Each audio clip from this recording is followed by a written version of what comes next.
can't see the other side of the piston though. Back box is a little bit shot. Oh wow, look at these things. Right, okay.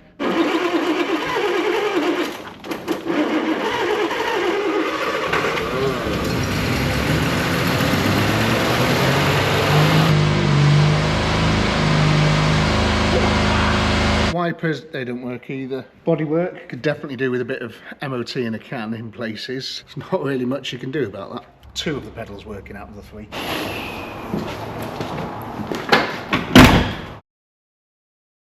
Welcome to part 2 of the Triumphant Vitesse. This video is going to be very workshop based. We are getting stuck in straight away from where we left off on the first episode, where you saw this thing being resurrected and brought back to life after 40 years off the road. It's a long time. It's a very long time. So let's see where we got up to since you last saw me. The main thing is that all the brake flexes are now swapped out and they're looking good. All the hard lines are really good, apart from this one at the back here, which I had to put a brand new one on. But all these flexes are all changed as well. I'm awaiting a couple of rear wheel cylinders because these are all, they're all sad and they all need changing. So I'm waiting for those to come, but I have got a couple of brand new brake calipers to go on the front. I need to try and get this throttle working. So I've got an accelerator pedal second hand, and I've got a new accelerator cable, and somewhere a new throttle return spring.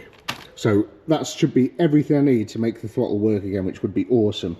I've also got a different fan belt to try, got some other little bits, got the big pipe that was leaking, so we need to get that fixed as well, new thermostat and gasket, a couple of other little nice bits, and 4 brand spanking new Admirals on the wheels. So they're really, really awesome. Brand new tyres, all ready to be fitted on.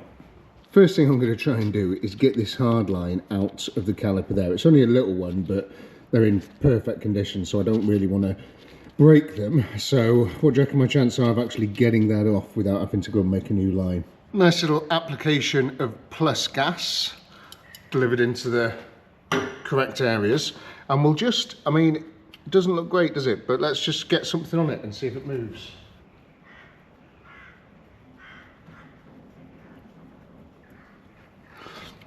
Putting a fair old amount of force on that and nada. So let's apply some flame persuasion.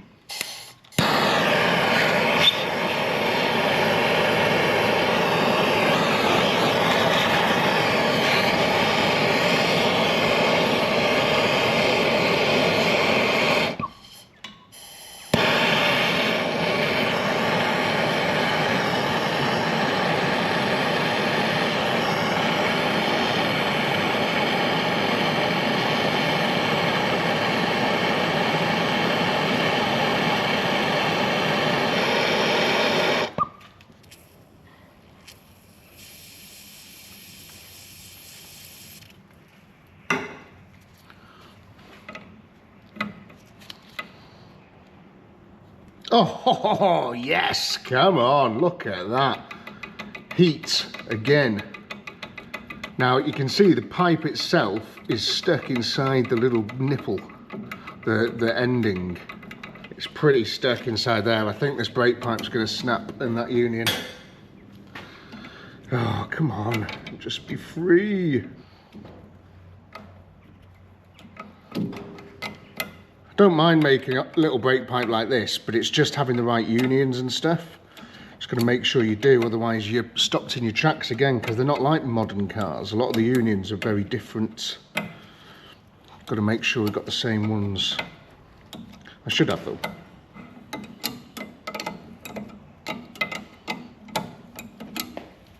Not snapped, I don't think. The brake pipe looks in very good condition. Okay, potentially won that battle. Right, 2 bolts on this caliper, smash with hammer until comes off. And then discs and pads are fine. They just need a bit of time to get better. sustained sort of 70 mile an hour along the M56 will sort those right out. This is fine, everything's fine. Oh yes, come on. Beautiful. This caliper should now easily just slide off the disc.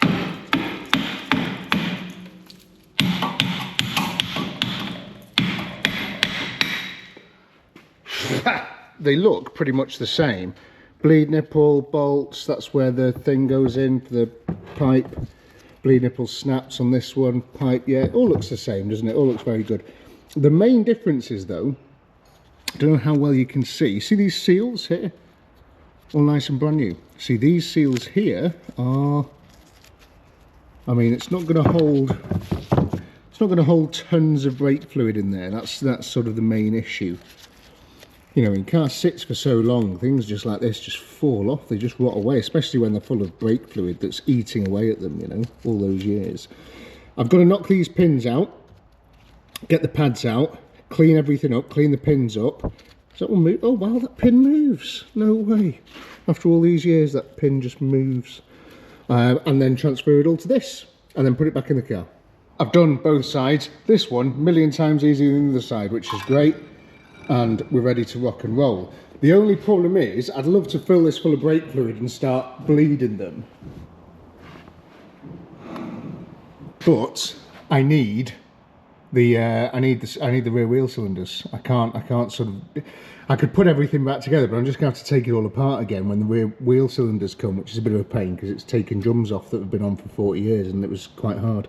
So yeah, a bit annoying really.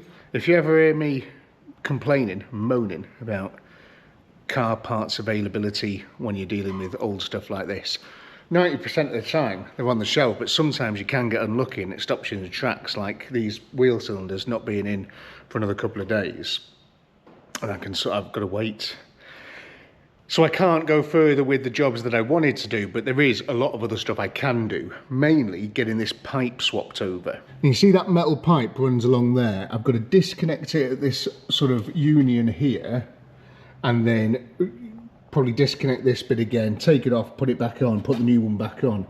It's a bit fiddly. I can't really sort of, it's going to be hard for me to film what I'm doing, so I'm going to give it a go and I'll show you what it looks like when it's off. My favourite thing to do with working on cars is to undo all of the work that I just did. I find that the most fun and enjoyable. Oh, we're on. Which way do we think? This way? Oh, that moved quite easily, I think, unless it was just the spanner rounding it off. Ah, yes, come on. Good job there's tons of access. Otherwise it'd be really difficult. One thing the sort of British did with their old cars, as opposed to the Americans, is much finer threads. All of our threads on bolts and stuff, so much finer than American stuff. If this was a pipe on the F250, it would have been off 10 minutes ago. You know, they're just such fine threads, you have to turn the bloody thing a million times. Which is great, and obviously works super well. Okay, now can this come out in one piece? Bend that, so let's bend it back. And there we have the problem pipe. And can we see where it split? It was there. There's a hole in it there. Very unfortunate. And yeah, it was well on its way out, but good. I'm glad it failed where it did and not sort of side of the M56. As you can see, this is just like normal plumbing fitting. So I've got a new olive and stuff, got the new pipe, put all that on, plug it back in. Should be a nice quick little job, that. Pretty good. There we go, pipe newydd, which is new pipe in Welsh. All nice and tight and secure, and fingers crossed, not going to go anywhere and not going to leak, which would be nice. Interesting thing about Rimmers as well is I just ordered the pipe and then the guy phoned me and said, you're going to want to buy a nut and a compression washer as well. And I was like, yeah man, if that's what you think, send me them, you know, only a few pence. And he was right. So it's handy, isn't it? You know, giving these people a call, or essentially speaking to someone who just knows what they're doing. Right, what's next? I want to put this other fan belt on, try and get that in the right place. For some reason, it's like 6 million degrees as well today. I don't know, nothing to do with the like 9 pints I had last night or anything. It's blue skies, beautiful. Fan belt's on, a little bit of a struggle, but everything, these last few jobs have been a little bit of a struggle, but we're on and we're all in its proper house. I still don't know if this dynamo works or not, but we're gonna try our best, aren't we? You know, might as well. What else can we do? I've got all this throttle pedal mech to sort out, but I can't really do that because the car's on the ramp. Windscreen wipers, no point yet. Bleed nipples, they were just spares. This is just rubbish. Thermostat housing. Let's get those on. Wait for the click. Click. There we go. That's torqued down perfectly. Nice. So, yeah, not loads more I can do today. I mean, there's obviously tons more I could do. There's a bit of bodywork that needs doing. I don't know if you remember the very last bit of the previous episode on this Vitesse, but the special guest that was helping me try and bleed the brakes to no avail at the end of the video, he came up because we were doing a bit of stuff for his YouTube channel. Now, that's why there's some filler on that door. There's a welded plate underneath that filler. I need to weld up the other 2 holes as well. On that door, maybe a couple of other little bits, it depends how much time I've got. But also I'd like to give all the bodywork a good buff and stuff and try and bring it up and apply quite a lot of MOT in the cam to some areas. I want to fix the splitter, all that type of thing, you know. But I think for the rest of the day today, because it's absolutely red hot, I'm gonna have a good old-fashioned tidy up, get everything all nice and clean and ready to go. So as soon as these wheel cylinders arrive, I can get them on and then the car's off the ramp then, you know, which would be great. Hello, welcome to the next day. I got home last night and I realised that there was potentially a big thing I've sort of overlooked and that I should and could be cracking on with while I'm waiting for these wheel cylinders, and that is the electrics. The headlights kind of worked, didn't they, at the start, but they don't now, and I think I've found out why. I'm really hoping this is why. It kind of looks like it might be. This should be connected in there. Maybe it was at the start and maybe I've knocked it and it's come undone. I don't know. It's a fuse holder, an old fuse holder. Can you see that there? But it's all gone very brittle and fallen to bits. So what I'm going to do is I'm going to unplug that. It's just a little spade plug down there. And I'm going to put in a new fuse holder on here and then put it all back together. And hopefully we might have some other electrics and maybe even the starter and things. I don't know, we need to have a look. The plot thickens. Check this out. I've just moved the battery, and apart from this quite suspect bit of wiring, but that just goes to nothing. So I don't know if there was something they added on inside. Anyway, doesn't do anything. That though, don't know if you can see that there. That fuse isn't supposed to look like that. It's supposed to be joined up in the middle there. And generally, this all just looks like it could do with a little bit of a clean-up. I can see this down here. Everything else looks good. It is just this fuse holder. I could just put another fuse in there and join up, but I want to put a different fuse holder in it. Some of the wiring, is that original? You know, I just don't know. Anyway, I'm going to... What about down there? Yeah, it all looks okay. Get stuck into that, swap this fuse out, and then we'll see what difference it makes to things inside. So these are the 2 bits. I've got just sort of one innie spade connector and one outie spade connector. And I need to sort of replicate this and then put it back in the car, which I'm sure somewhere in stores there is like a fuse, an inline fuse that I can use. A fuse that I can use. But I don't know where it is, and there's 600 drawers here for me to look for. Cool. Oh no, there it is. That was quick. So yeah, little fuse there. Maybe you can see that. Very nice. This is a 30 amp. That's incredible. So I'm just going to snip that somewhere along there, and then put terminals on the end. Job done. Very nice. Very easy. Very elegant, very mindful. That's what the kids are saying nowadays, isn't it? I think. I don't know. Oh, nice. Yeah, okay. We've got a bit of heat shrink. Should we try and make a nice job of it? Sounds a bit boring, but we could do, couldn't we?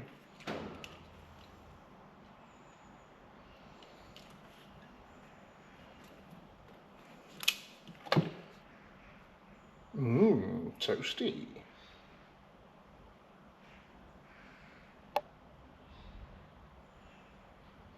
Oh, look at that. Amazing. So good, so professional.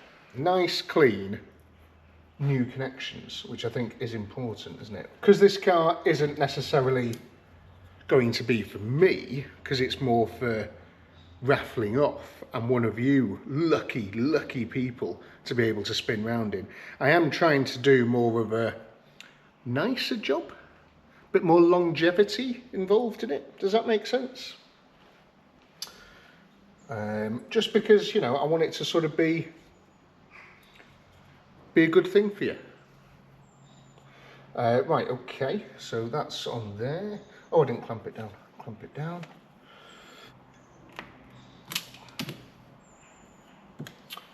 Very nice. Right, let's go and throw that back in the car and then we'll have a look at the fuse.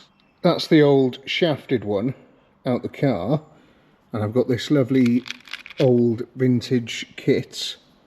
Does it say what it was? 35 Durite. What's this one? Don't know, can't read it. So the green one's 15 amp. That red one there is 25 amps. That's close enough, so we'll throw that in. Oh look, I've got another one of these. I've got a spare one of those if I ever need it.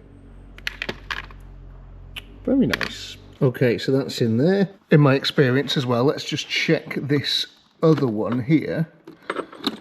Looks like, oh, it's been held together with a load of wire anyway. Cool, fuse wire probably. Is it okay though? No, that one's completely blown as well, but there is a load of fuse wire in there. I'm going to swap it anyway, just so it's a nice, fresher fuse, even though there is a load of fuse wire behind it, so it's probably doing a job anyway. But might help make any connections better. Everything else looks fine. Let's plug the battery back in and have a new game of what works and what doesn't. I'm excited. Oh, just jump in here for a moment. It's very nice. So the key is down here. I have got the another ignition barrel, so we can try and throw that in as well, can't we? What's that for there? Random red wire. Should that be attached to something?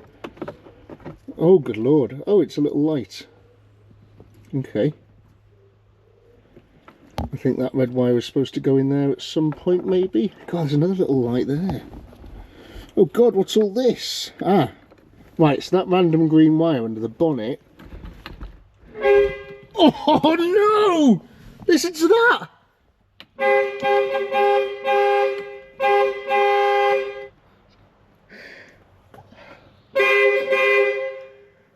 It sounds like air horns. How good. We've got a horn.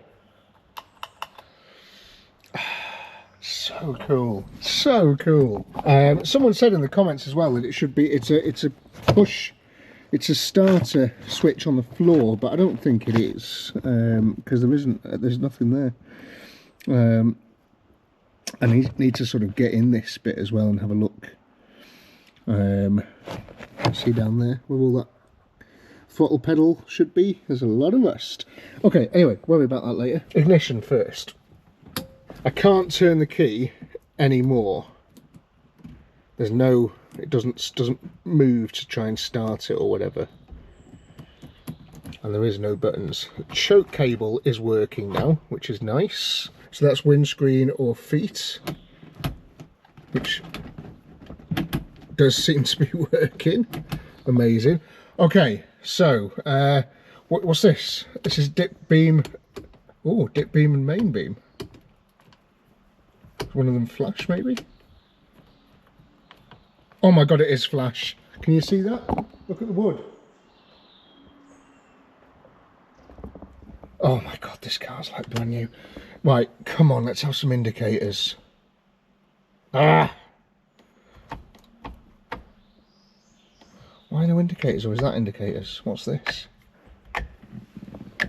That is potentially overdrive, I would have suggested. What about this? We're going to try this.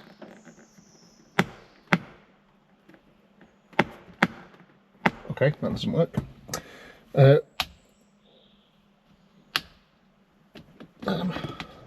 Oh, that's the fan.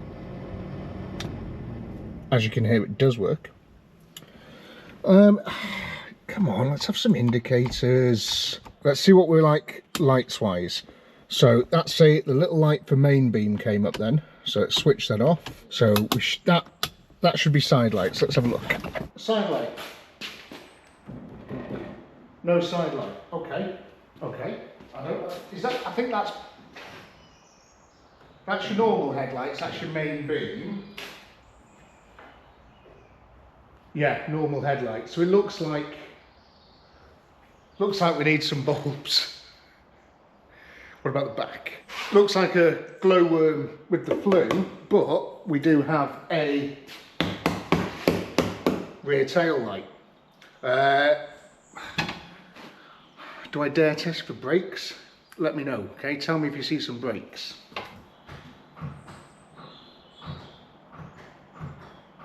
I can see a reflection there.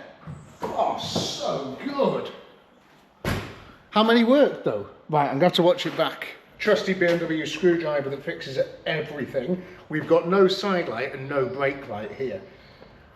Let's see if we can change that. Just with the simple addition of a new bulb. Just everything's in such good condition. Like even the screws and everything, just so nice. I mean, that's pretty smoked. So what kind of bulb is it? Let's see if I've got one. How's it going? Oh! Immediate results. That's what I like. Should we press the brake? You tell me if it works. Oh, I can see it. Oh, so good. That's brilliant news. We've got rear lights and brake lights. Brake lights are the most important lights I can have. Indicators I can kind of live without, but I'm just going to have a little look at the indicators and see if it's anything obvious. Right, screw that back on. God, it's so good. Are these bulbs okay? I mean, yeah, it's just, yeah, it's fine. It's fine. It feels like it could be the stalk as well, but I don't know. Right, put it all back together and then we'll do the ones in the front. Just briefly as well, thanks to the 9,000 people that told me what that was in the last video. Great, I mean, it's confirmed. It is some kind of wind turbine. So yeah, really good wind turbines back in the day. Who would have known? I just tried the indicators again, and yeah, I'm pretty sure the stalk is gone wrong, because I could probably, if I pulled hard enough, pull it out of there. It's all a right old mess of crap, isn't it? We'll just like do this for now. Turning right, turning left. Is that how they do it back in the day? I think so. Sure, I remember my uncle doing that once or twice in cars that were, don't know, not amazing. A bit crusty in there, but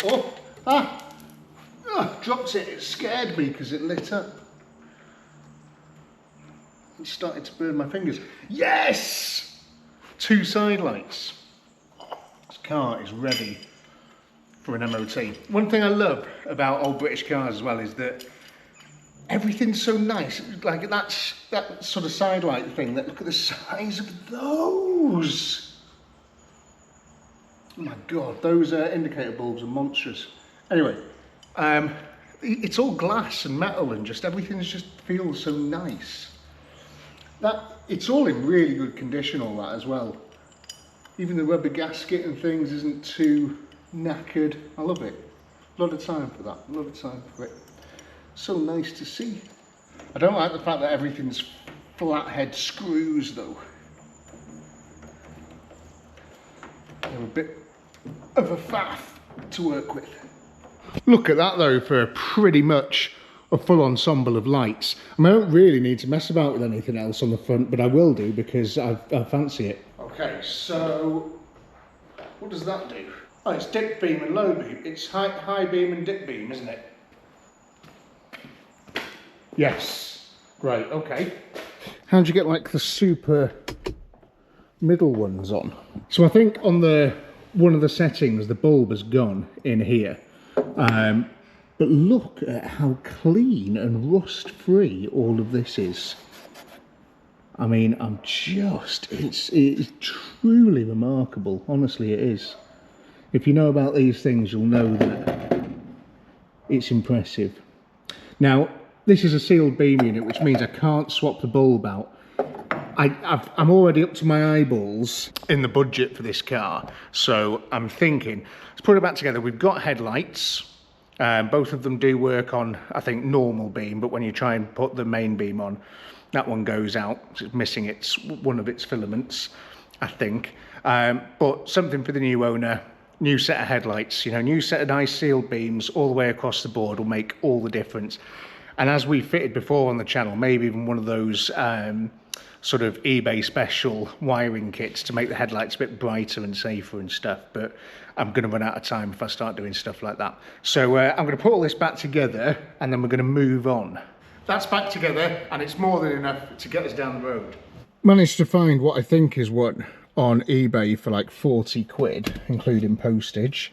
That's sort of what it looks like there. I don't know if Rimmers are going to have one, but I'll have a look. Yeah, pretty sad. It's attached to this thing here and it's all corroded and knackered. Looks like a bit of a faff to take off and stuff as well, but I'm halfway there anyway. This obviously all needs replacing anyway, but if I do this, can you hear that?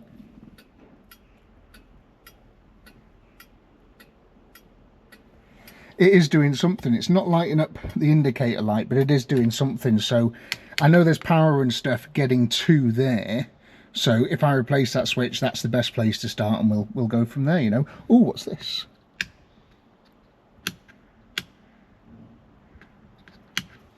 Nothing. Okay, right, let's give this thing a little replace down here. So that's the old one there, and I've got this new one here with new ignition keys, which is pretty cool. And it's got a starter in it. So how do I know what goes where on that? That's the question, isn't it? This might take a little bit of figuring out. So I'm going to do it, and then I'll show you afterwards once I've failed several times, deleted that footage, and then recorded the one where it actually works.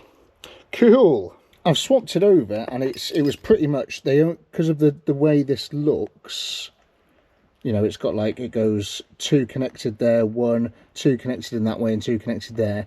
You just follow it round, so you sort of like take one off at a time and put it on, and it's just yeah. So like I started with this one there, that's just it's the only single one on its own. So yeah, take that off, put it on that one, take them off, put it on that one, take them off, put it on that one. Super straightforward, and it does work, but still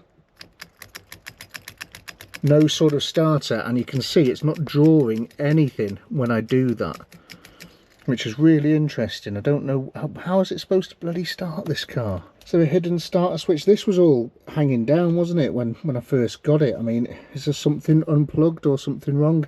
I just happened to be fiddling with some wires down here and the wipers came to life. I mean, that's an absolute result, isn't it, really? Another job ticked, and I didn't do anything. But there is loads of suspect wiring down here, which is a little bit, well, I hate stuff like this. What is it? What was it for? The best thing to do with stuff like this, it doesn't look like it's original to the car. We should just try and strip it out, really. It's difficult because I'm on the ramp at the moment. I can't open the door properly and I can't get in there, get my head down in there. So I'm going to hang on until the car's on the deck, and then I'm going to sort of get my head under there, get rid of anything that isn't right, and try and change it. That looks like the flasher unit as well. So yeah, I mean, there's just, yeah, stuff to crack on with down there, but not too bad. Put the ashtray back in, and there you go. Nice. But yeah, it would be nicer if the engine would turn over when you did that. Anyway, I'm putting screen wash in the Triumph. It's absolutely incredible, this car, honestly. Now, I don't want to come across as too much of a soppy get, but you know when you're like, I decided to raffle this car off, I'm sort of now massively regretting it, because I've never known a car that wants to come to life as much as this Triumph does. It's an absolute pleasure to work on it. Everything I touch is just, it's fixing itself. Like, it's just being so well behaved, and it's all just so nice. It wouldn't take, once all this work's done, it's only going to be tidying jobs. That's the rest of the car. You could get this thing absolutely mint, you know, you really could. And I am loving it. It's going to be, I'm not going to keep it. It's going to be brilliant for its new owner, but I'm not joking when I say I just haven't known a car want to come back to life like this does. There we go, look at that!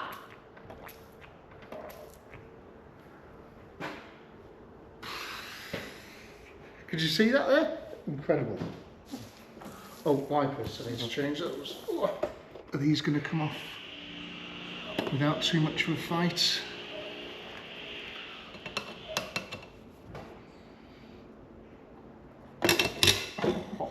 I don't know what it is about it, it's just everything seems to be like,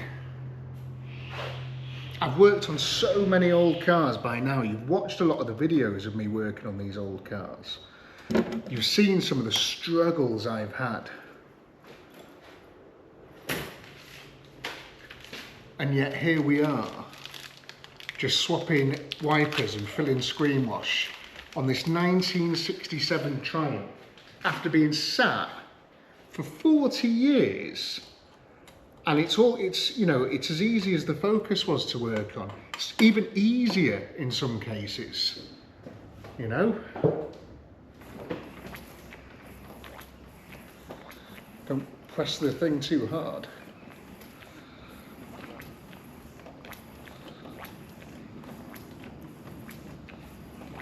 I mean, yeah, those wipers might need a bit of work. Maybe a new spring or two, but they'll help you see on a rainy day, you know. This car's got brake lights, got wipers. I mean, it doesn't need much else to be on the road, really. The lights work, the horn works for when we, you know, people are in our way, because we've got a 6-cylinder engine that puts out about 9 horsepower. No, I don't know, I think they're like 100 or something. I don't know, I'd have to have a look. I should know stuff like that, being a YouTuber, shouldn't I? I should be able to go, oh, it's this engine, it puts out this much. I was like, I ain't got a clue. Hello, it's me, voiceover Ben again, filling in for Ben, who hasn't got a clue what he's talking about ever. That engine has got 95 horsepower, so I'm led to believe, if you believe everything you read on the internet. So it should be a sprightly old girl, shouldn't it? I do know one thing though, and you're gonna love this. I was having a big clear out in the office, right? And this is a Hoover filter that was in the office, right? That I don't even have anymore. Yeah, I don't have it anymore because it was crap. But this filter was brand new and never used, and it fits almost perfectly inside these air filters for the Strombergs. And the beauty of that is that brand new air filters, shiny chrome ones, are getting on for 20 quid a pop. So you're looking at 40 quid there, which is a lot of money. And that, look how well that fits in there. So good. So I just need to cut these down and I can make 2 new air filters and bolt these rusty old ones back on the car, which I think is just great, isn't it? It would look fine, perfectly serviceable, perfectly usable. So I'm going to give them a quick clean up, build all this up, and then we'll screw them back on. But how good's that? 40 quid saved, and these are the original air filters. Amazing. I love like making stuff that works, do you know what I mean? Making parts rather than just, you know, throwing money at a project. It's nice to just go, ah, well, actually we can do this instead and it'll be just as good. Look at how well that's fitting together in there. Oh my God. It's just a fun car to work on. It's just enjoyable. Triumphs are brilliant. I loved working on the Spitfire. I've still got the Spitfire. The Spitfire's in the shed. I don't think I'll ever sell it, to be perfectly honest with you. I really, really like it. And there's still more stuff I want to do to that. I'd love to put a, when I'm like loaded one day, I'll do a whole new interior on that car to match the roof. But for now, I'm happy for it to just sit in there. You know, it's done its thing. It's nice. And that looks great. So, that sits like that. And then we bolt it to the car.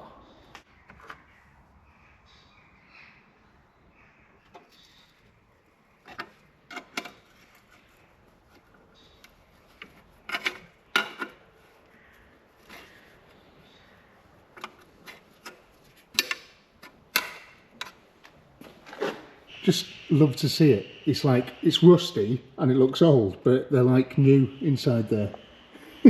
So good. I want to hear this thing run again. I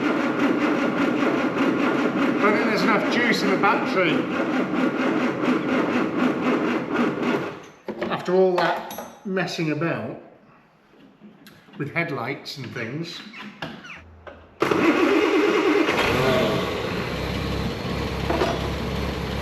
It's cooking.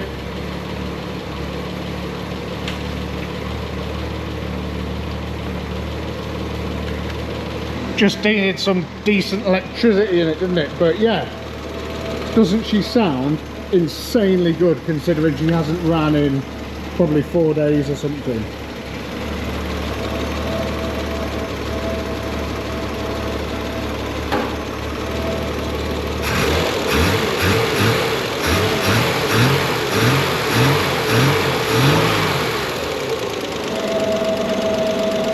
Just checking for things like the alternator. I want to make sure radiator and everything's good, we're not leaking out of anywhere. All the pipes and stuff that we've just done, I want to make sure it's all nice. And also I'd like to have a look at this dynamo, see if that is doing anything at all now that the belt's properly in. A great little trick for you, if you're ever on the side of the road and your alternator's stopped working, you've got some WD-40 or whatever, spray some into the alternator and sometimes it cleans it up enough, cleans the contacts up enough to work. So I'm going to see if we've got any readings and see what she's putting out. Her battery was pretty flat.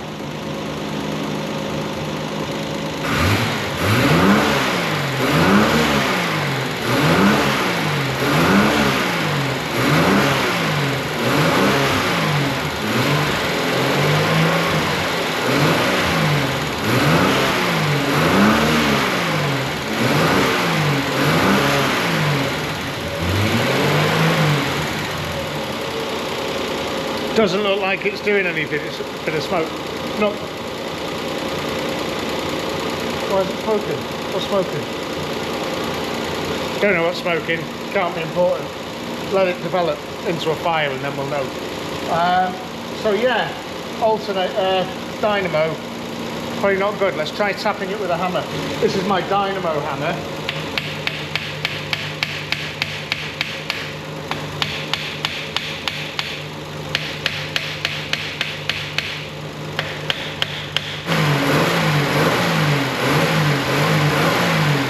Doesn't want to play, does it?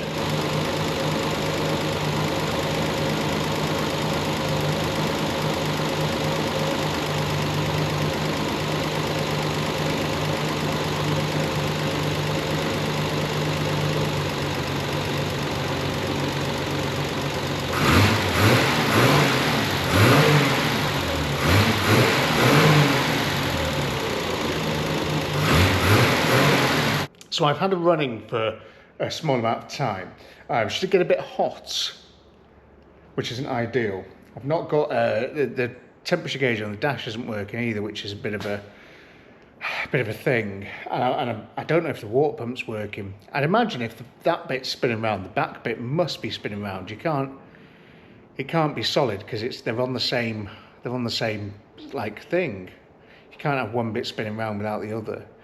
But I need to have a look at it. Maybe it's all disintegrating and falling to bits. I don't know. I could really do with probably taking it off and replacing it, which is a bit annoying. Doesn't seem to be that sort of easy flow of water around the engine, but again, I'm not 100% sure. I need to get it on its wheels and sort of take it for a little drive before, you know, just sitting there running it at, you know, 1500 RPMs. Well, it's a lot for it, isn't it?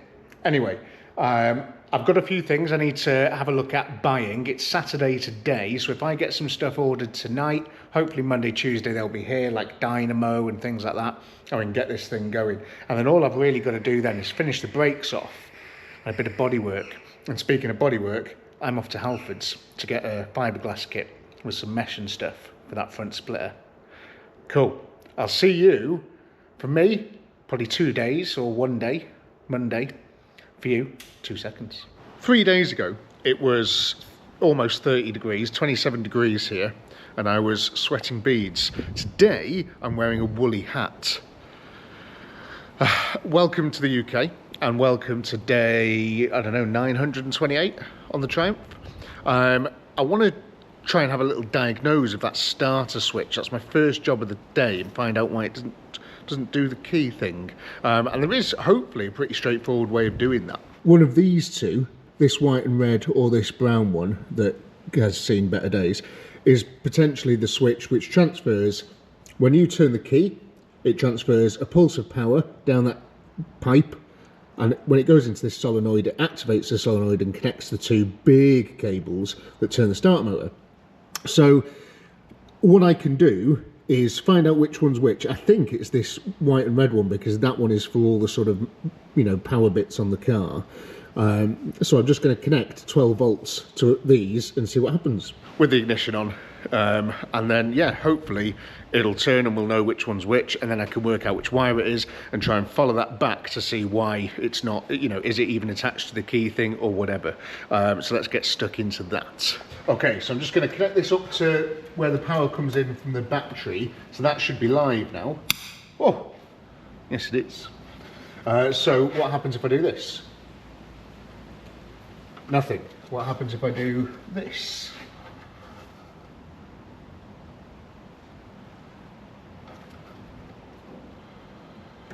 Remove that from there and try it.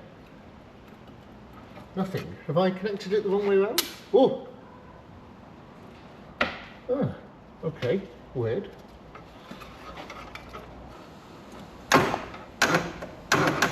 Oh! The cable was on the wrong thing at the bottom. There's another one I can't see. It's just down here. Oh, God, that's brilliant news. I wonder if that is the problem and this is now going to work. Oh, all the way under there. Nice, okay. Place bets now.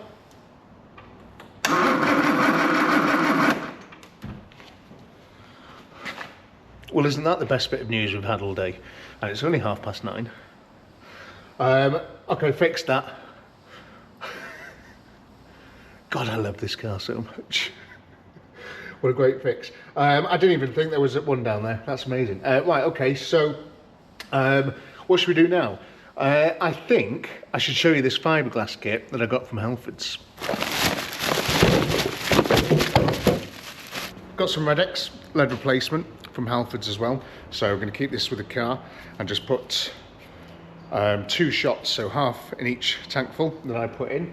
And yeah, that should keep the valves from melting. I bought some high build primer because I think I haven't got any. I bought this, which is a fine sort of moldable wire mesh, which is pretty cool and is going to be handy for this big bit here. And then this Isopon fast glass fiber kit.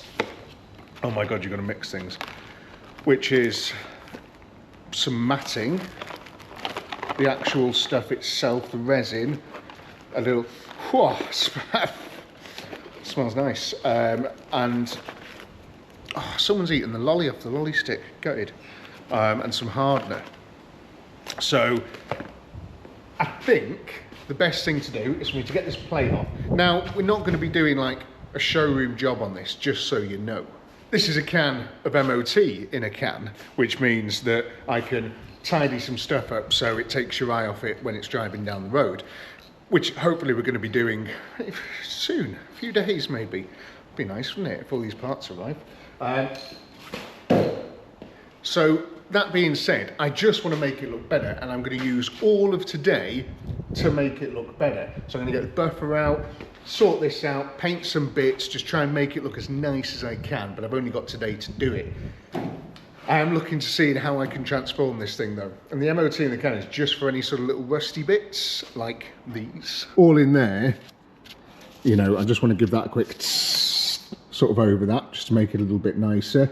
Down here and stuff, see where it's gone a little bit. I've also bought new ones of these, so we'll put those on.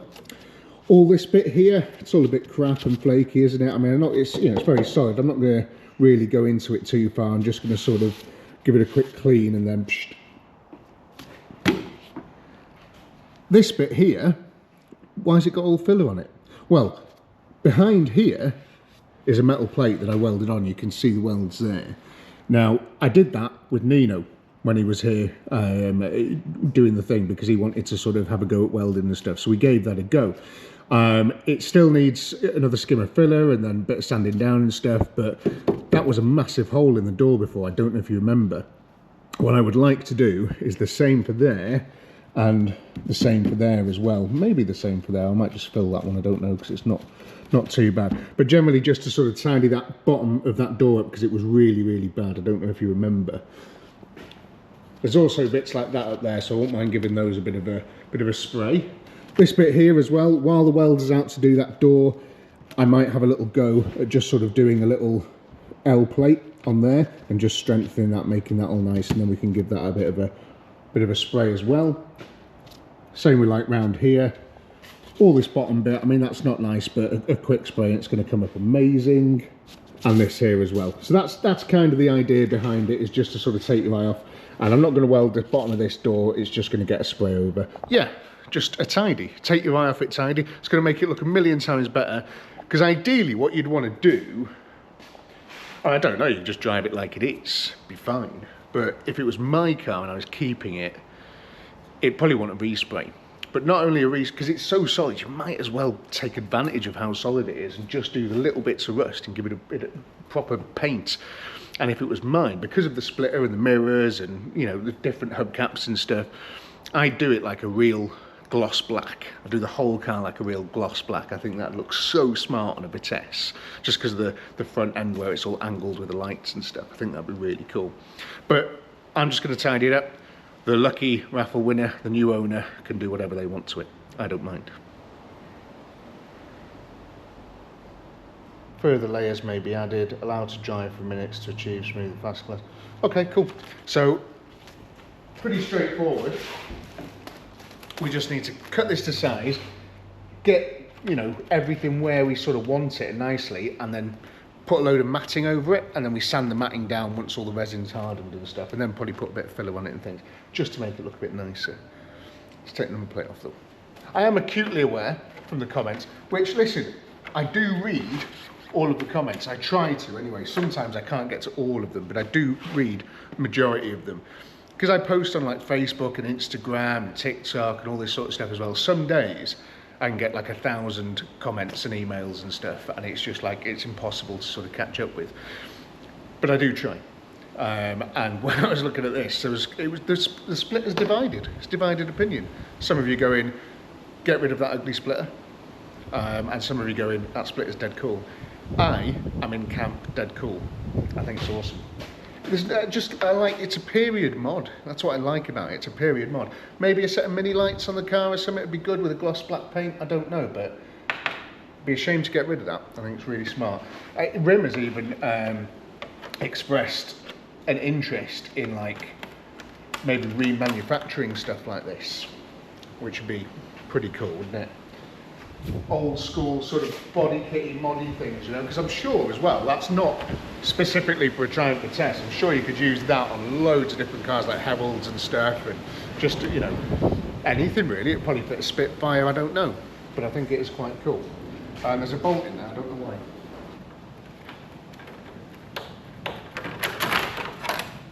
Okay, that was straightforward. This is metal and I'm cutting it with scissors. Incredible.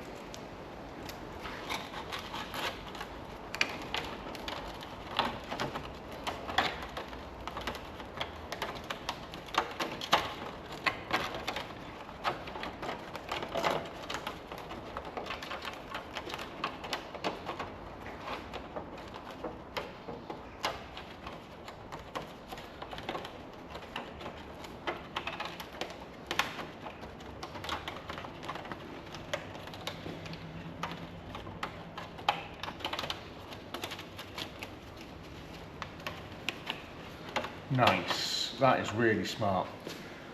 So that's a bit of a substrate is the idea, so it just doesn't, because if that wasn't there it'd all sort of just go bleh, but now that's something for it to sit on. So the glass fibre mat will just sit over the top of that, I think, I don't know. And then this bit here is pretty sad, so I can probably just put a bit of glass fibre matting over there. Don't know.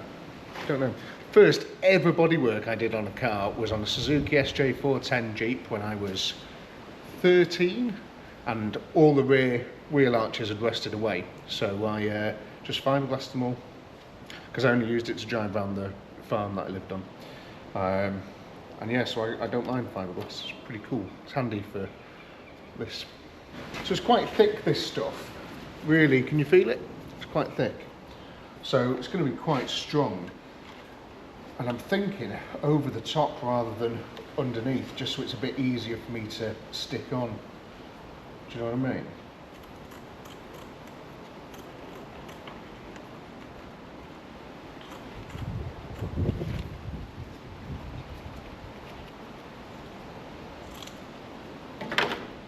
Like that, it's just a little repair there.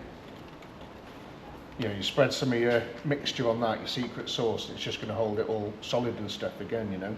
So that's that one, we'll save. I'm just going to cut off probably that much.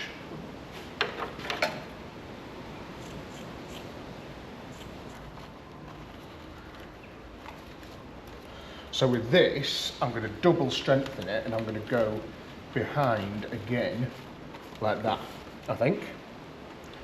Yeah? Does that make sense? And just sort of hold it on there, and then the bottom bit is holding onto that mesh, so it's going to keep that line and not all just fall through there. Okay, cool. Let's mix up some stuff. Handy little kit to have lying around that as well, next time I need to send something down for an MOT. It's got a big hole in the sill or something. Chuck a bit of that on it, be fine. Joking, of course. Right. How much are we going to need? I'm just going to do like a load. Why not? Ooh, resin.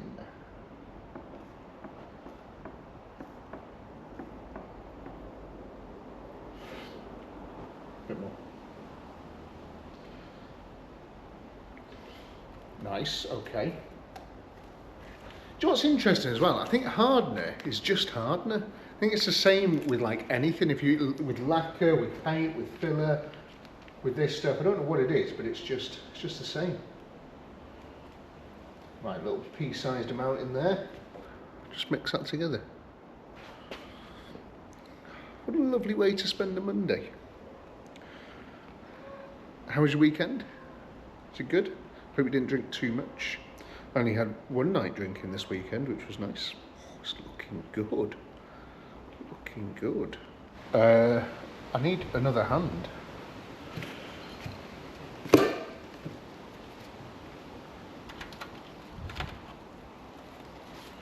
Let me just hold that like that.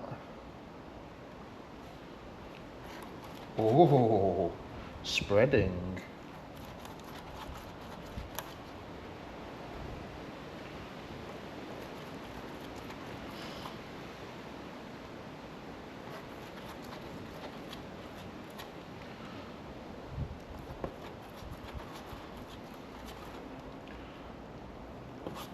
The idea with fiberglass as well, I think, but do bear in mind, I'm not an expert, but I think the idea is, you know, you've got to get it really wet, so then it just sort of moulds to the shape that you're trying to make,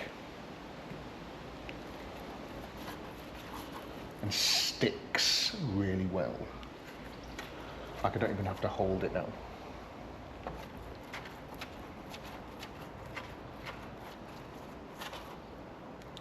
But I do think it's the same as filler, where the great saying is the more you put on, the more you're going to have to take off.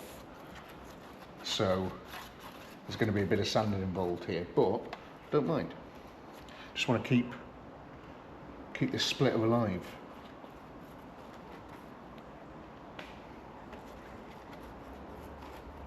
Right, I guess this is where my hands are going to start to get very sticky.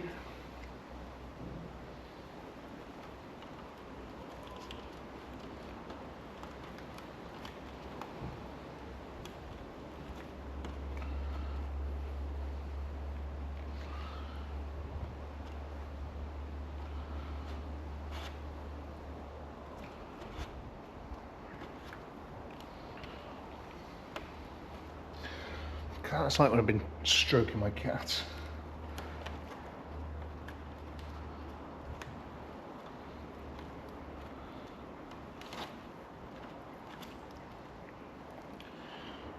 Come on, why won't that stay on there? This back bit at the back is not going as smoothly as I'd liked. I'm going to be the first to tell you that. Right, what I'm going to do is not mess about with this anymore, and we'll put another lot of matting over it. Once this is done, I think. Bit of a messy job, the old fiberglass, isn't it? So yeah, I'm going to wait for that to harden, and then we'll put another one over it rather than trying to do it all in one. Cotton candy. Have I got enough resin to do? Oh god, it all spilt everywhere. Oh god. Let's give it a go.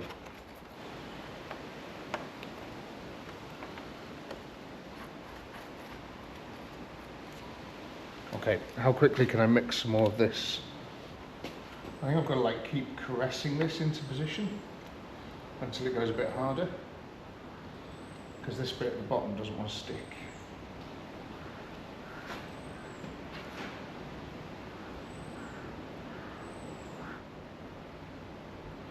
Okay, I think that's as good as I'm going to get that bit. It doesn't want to particularly stick to the bottom because it's still a bit wet. So I'm not going to force it. I'm going to leave it like that. Any more and I'll be playing with it, I think. So I just leave it like that, let it go off, and then build it up again, rather than making any more of a mess of it than I have done there. It's easy from where you're sat though, isn't it? Try doing it here. It's difficult. Ooh. God, what a lovely job.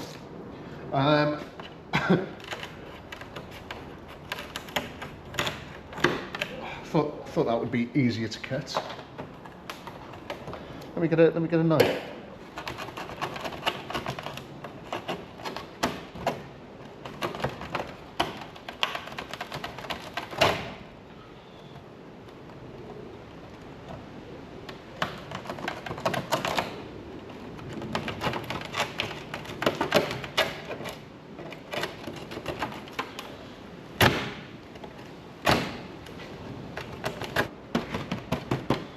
Loads better.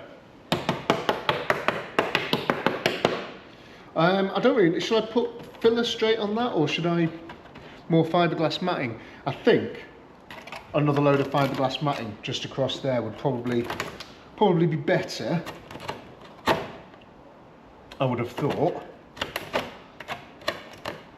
It's been a long time since I've done this. I usually use like the tubs of pre-made stuff.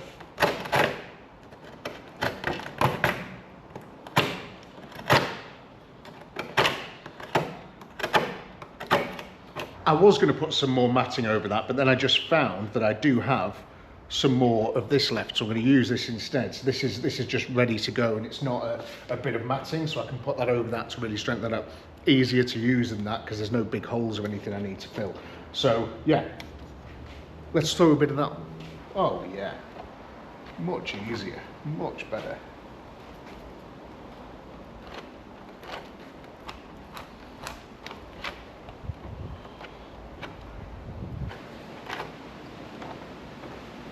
So handy having a ramp to do this on as well. Imagine doing this on your back. It'd be annoying, wouldn't it?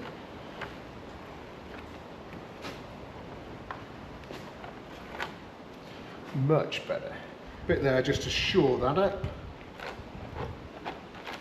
Tidy. Right, I'm gonna wait for this to go off, sand it back, little skim of filler, and then it's good as gold. Got welding to do. Let's weld that. And then that bit at the back as well. What I also want to do is get, once I've cut this out, I'm going to blast tons of wax oil down the middle of this door just to coat the back of everything, and down there as well, because I don't think I'm going to grind that back first actually and just see what's there.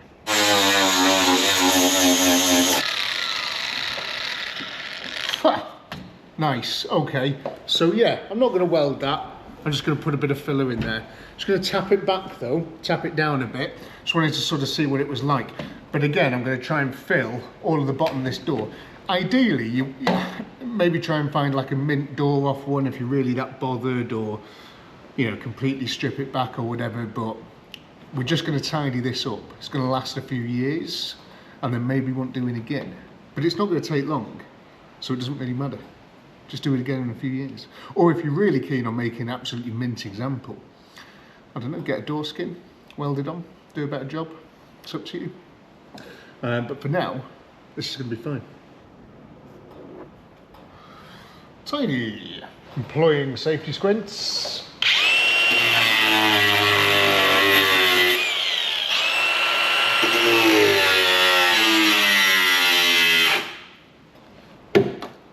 Oh, lovely. Nice big hole there that I can get behind, which is ideal. So yeah, I just want to sort of grind that back and grind some of that back, and yeah, weld a little plate in there. Pretty straightforward. Shouldn't take too long. Famous last words? No, it's fine. It's fine. It's fine.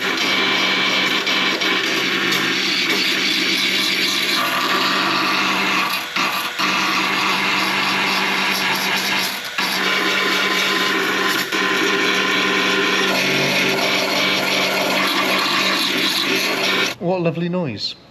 Right, okay, this is great. Look at it, fantastic. I'm gonna make a little plate that sort of roughly fits in there. I'm gonna do a lap weld, so I'm gonna try and stuff the plate. Hopefully, I'm not gonna be able to get it behind there because that's gonna be right up against it. So maybe just behind there as much as I can, and then into this shape here. Yeah, that's fine. Need to tap that back a touch as well. And then I'm going to give this a bit of a coat of zinc primer and burn the plate that I put on. But first, let's just, before we do any of that, fill all of that with a load of the wax oil. Let's check if it's working.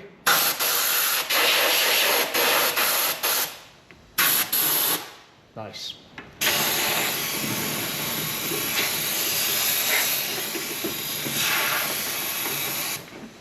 Just thought I'm probably going to be covering the window in it all as well. Clean that though, can't we?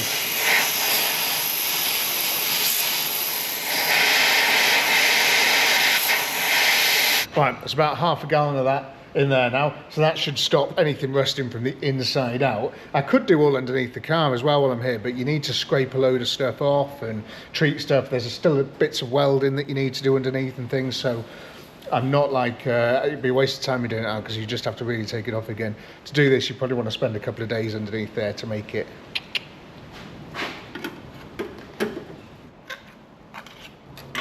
There you go. That's sort of good enough for me, like that there. Could have probably cut it a little bit better there, but I'll just fill up the weld nice and easy. So weld across there, weld around there, and then that's going to be a nice solid repair. But before I do that, I want to paint this. This says weld on it, so you sort of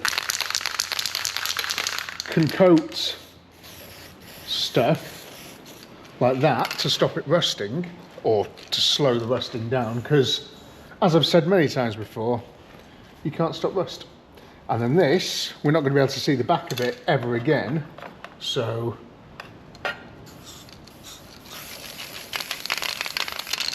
give it one of those. Now, I'm going to leave that to sort of dry, and then get the welder out, get everything good, and buzz it on. Why are you making a weird noise? That was weird. Okay, we're pretty much there. Oh Lord, won't you buy me a four-poster van? Excited, I'm starting the big fence in the tarmac this week as well, so hopefully you might see that next episode after this, which will be good. No more working on the gravel. Will you miss it? Why is it winter suddenly?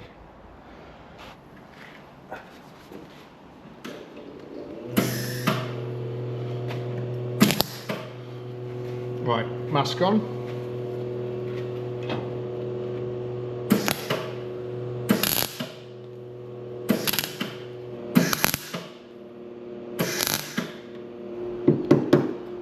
Okay, that's tacked in place, and I've done such a good job of it as well.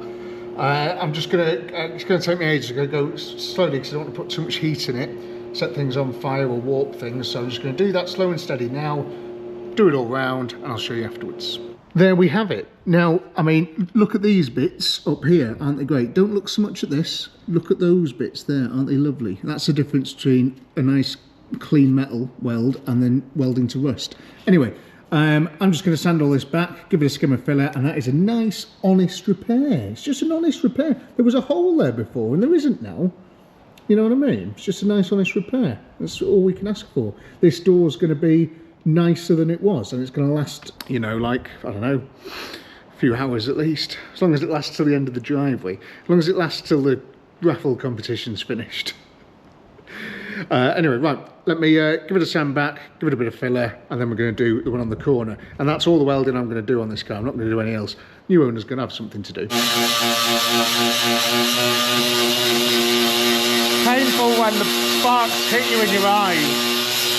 That's probably my least favourite bit. I wish there was some way of protecting them. Oh well.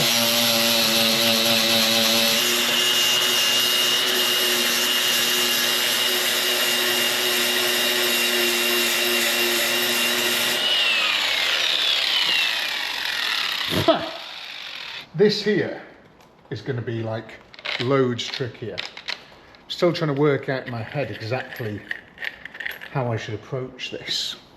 And I think what I'm going to do is approach it the same way I approach everything. Pay attention to what I'm doing with the grinder. And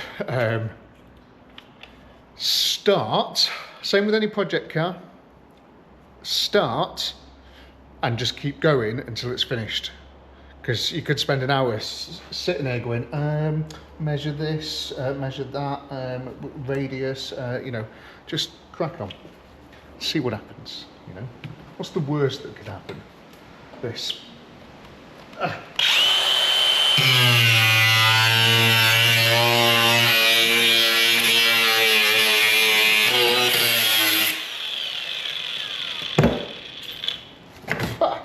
What the hell is that? Part of a seat or something? Crikey.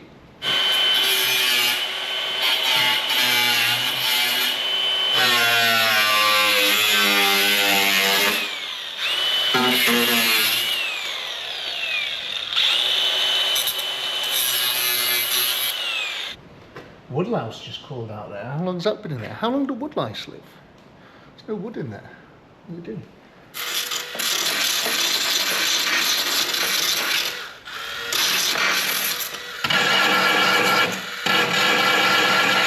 I might just give all that inside there and I can get to it. Mind you, again, as I said, you know, you need to, from underneath, you've got to scrape all this stuff back. You've got to get inside all these places and do all that work. So I'm not going to mission creep. I'm not going to do half the work. It's just get this bit of bodywork done, and underneath does need, you know, a proper sort of Schultz over. There's a little hole there. Got to sort of get in these places and just tidy everything up. But let's make the car look as good as we can, and then it's nice, you know, someone can do that on the drive, can't they? Get it up on axle stands and wire brush and stuff. What a wonderful way to spend quite a probably large portion of your life. I don't know, I've done enough of that recently, like on the Focus and stuff. I spent 5 days underneath that car. My back has probably only just recovered. So concentrate on the bodywork.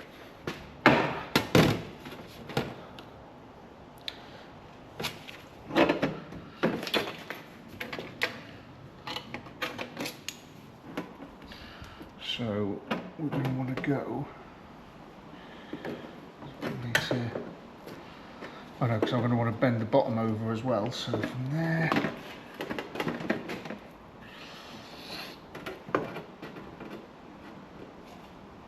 to there, straight edge and a bit of chalk. Rough straight line.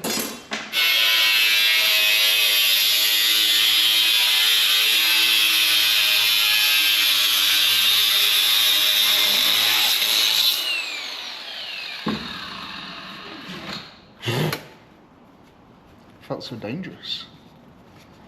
Get off!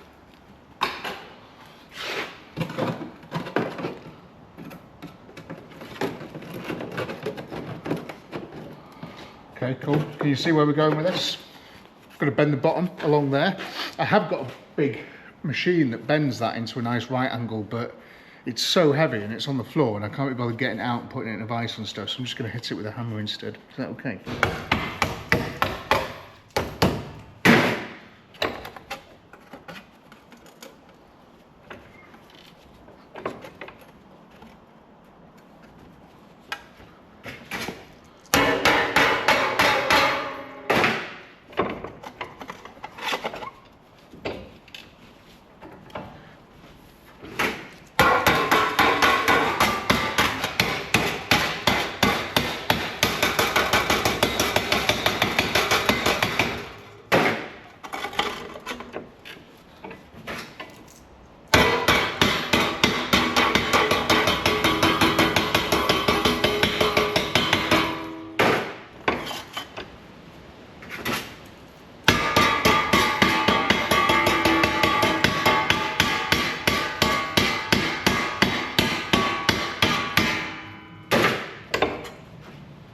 Yeah, pretty good, eh?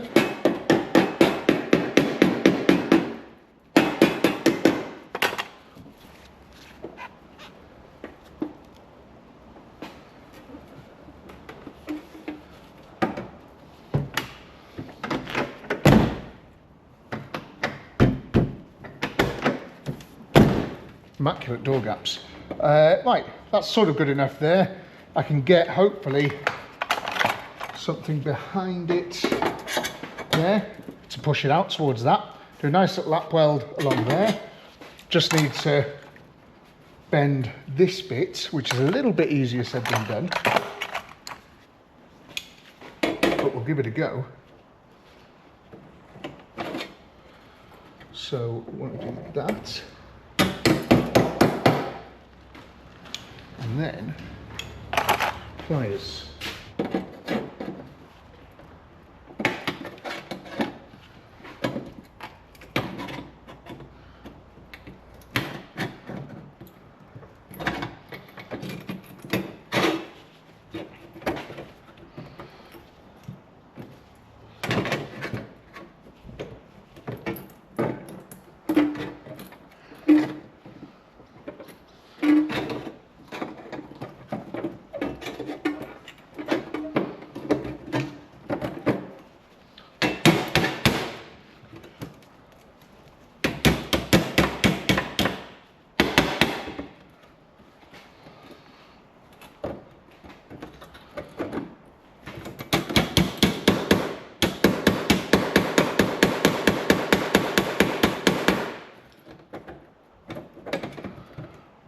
Pretty good, you know.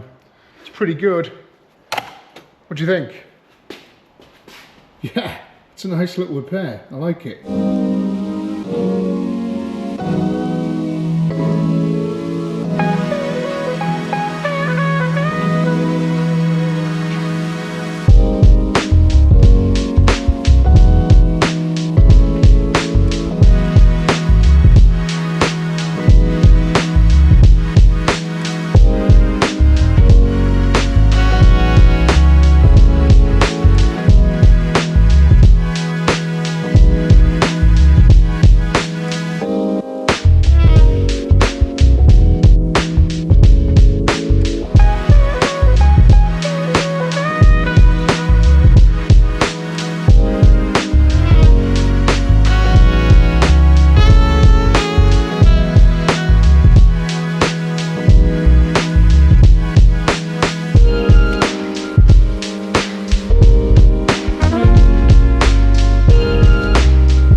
Nice, good solid repair. that is now as solid as it's going to get. Real nice. Welded it underneath as well, just in there. And yeah, I'm just going to give it a sand back. Get that off the door though. Let's see. Can't take me anywhere.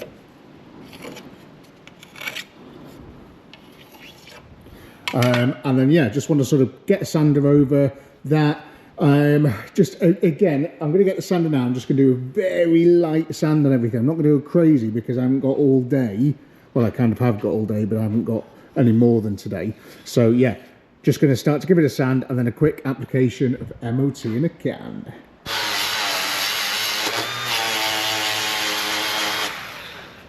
I'm not trying to sand the whole thing down. I'm just trying to remove any flaky bits, really. That's all I'm trying to do.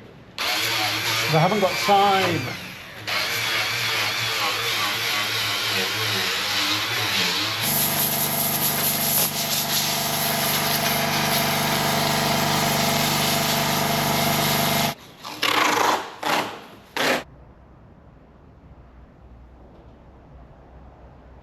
See, I know for a fact from your house this looks amazing now.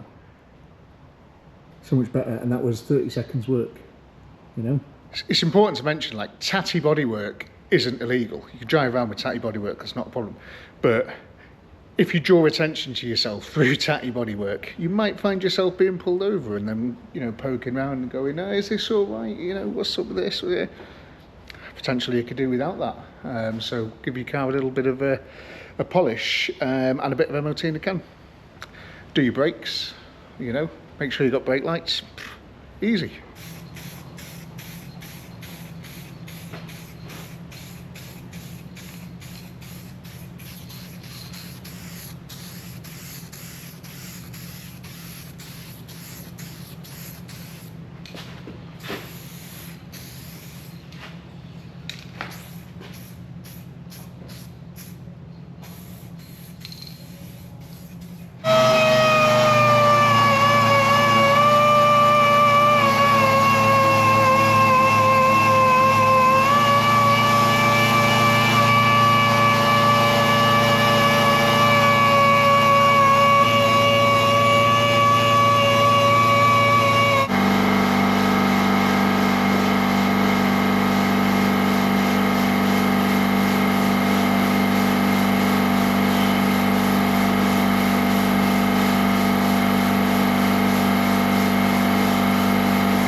If only someone could invent something that I could put over my face here to stop me breathing all this dust and stuff in.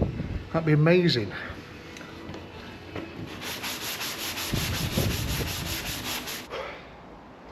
Yeah, bit of dust going on.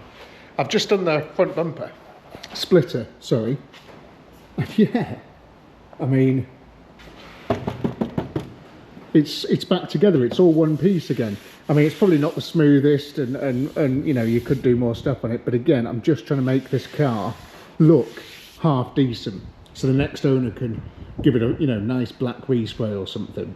But for now, I think that looks great. Using this high build as well, I'm hoping it's going to fill in some of these cracks. Give it a couple of coats, you know. It's not going to fill that massive one there, but still.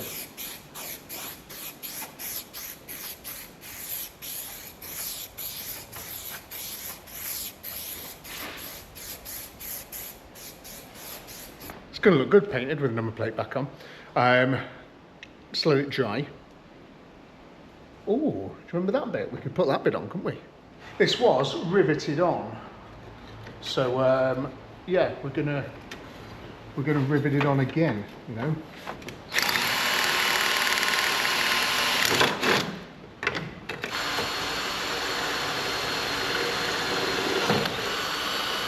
It's holding itself up.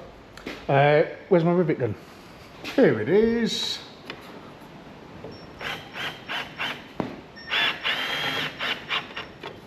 Lovely. What about that one? Nice. Right, might be starting to look like a car again.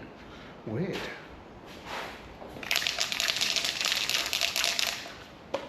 MOT in a can, deploy.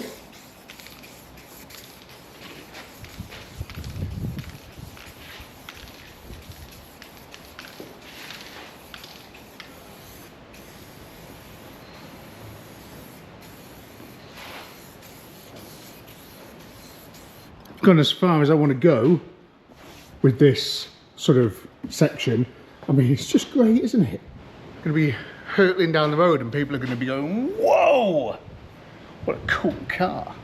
Anosol, Autosol, sorry, metal polish. Just want to see how good we can make some of this stuff, you know.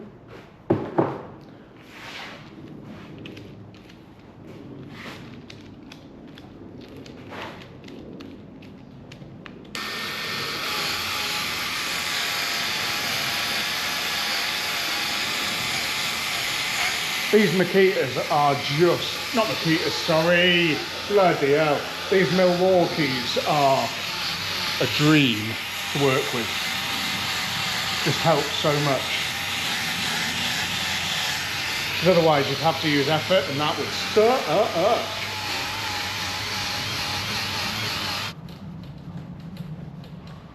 Oh, wowee. Shiny.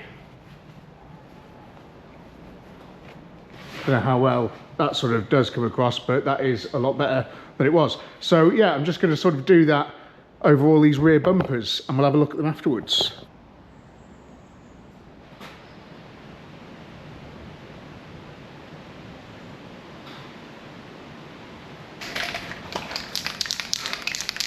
Haven't got tons of this left, but got enough to get a few coats on this. Much better than those massive holes, eh?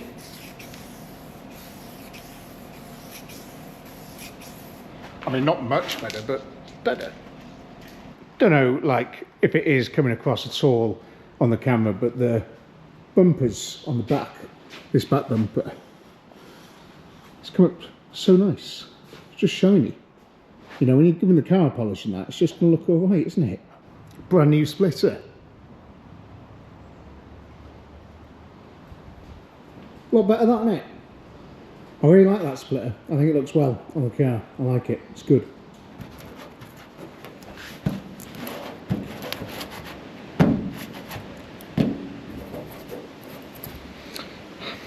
Leave that bit. I think just give it a polish around it. It's patina. It's nice. Good to see. I wonder what caused it. Looks like something fell on it. Compared to before when it had all of those huge holes in, that is a really nice repair, isn't it? I mean, it's not going to stand up to sort of close inspection, but it is just, it's fine. It's good. You know, and that there and stuff is just nice, and it's all sort of, everything's solid again, which is good. Pleased with it. Better than holes. I think that's going to do it for the day. It is. That's it for today. Got to wait for those parts. Hopefully they'll be there tomorrow because I've had a notification saying they're shipped. So as soon as they arrive tomorrow, I can come in and get them fitted. And if there's any delay, I can come in and get the whole car buffed. So there's stuff I can be doing. And then it only leaves me 48 hours to get it completely finished and drive in and take it out on the road and stuff before this video has to go out.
I hate rear brakes.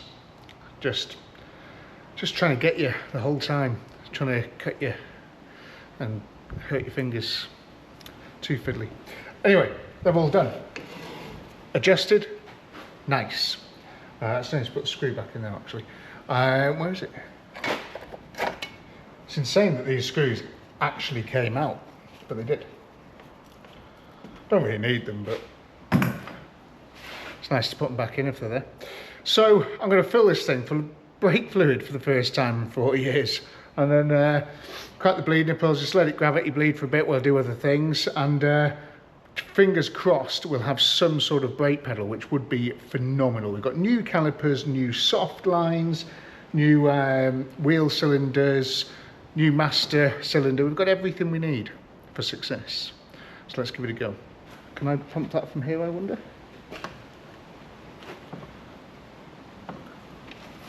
Can a little bit, yeah.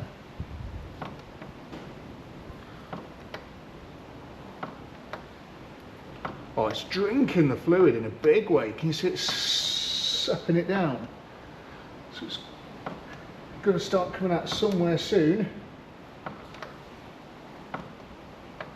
The front ones, the bleed nipples are tight on the front ones, but I've left the back ones loose. So I'm hoping it can get to the back first. Do you know what I mean? Oh, there it comes. It's coming out the back. Whoops. Let's try and get some of it in the master cylinder. Right, it's coming out of all the rear wheel cylinders, all two of them.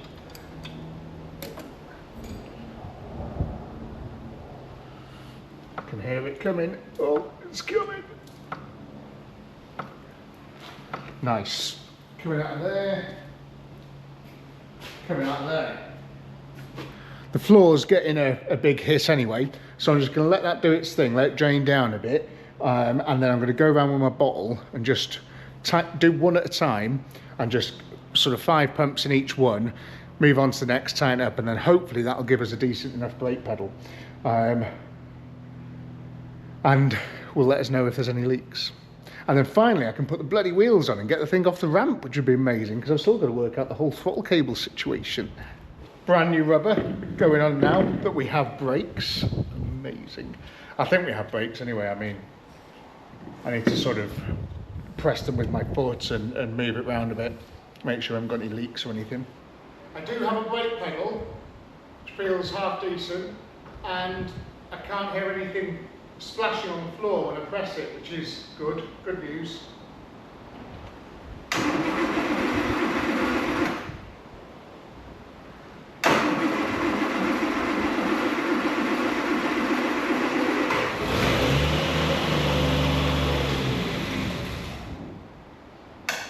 Just experimenting with the clutch, with the choke, sorry.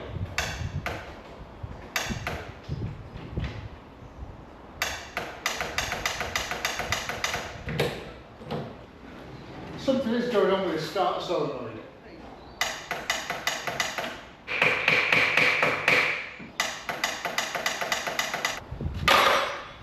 Is it the starter motor? Starter motors don't fail.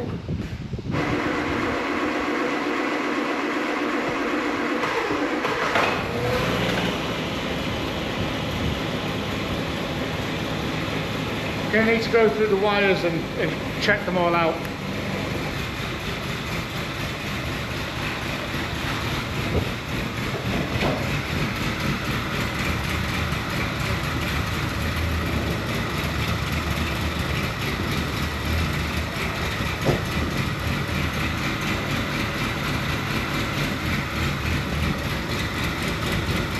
Brakes.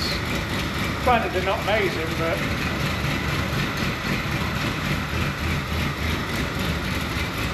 yeah, brakes.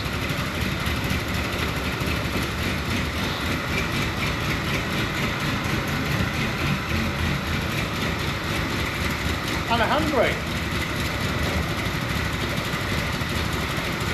Practically ready for its MOT.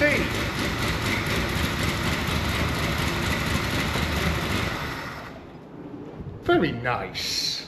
A couple of little teething problems there. And I've got some mess to clean up. A lot of mess to tidy up. Nice, okay. I'm just going to run a couple of errands, get the brush around the place, and yeah, then we're going to get stuck into this accelerator pedal, because I needed it then. But It's okay. It's on the choke. And I'm going to tighten up all the connections on the back of the starter solenoid as well, because I think, I don't know, something's not right. I don't know what it is. Maybe it needs a new starter solenoid. I'm not sure. Okay. The workshop is now back within tolerances. And I've put the hubcaps back on.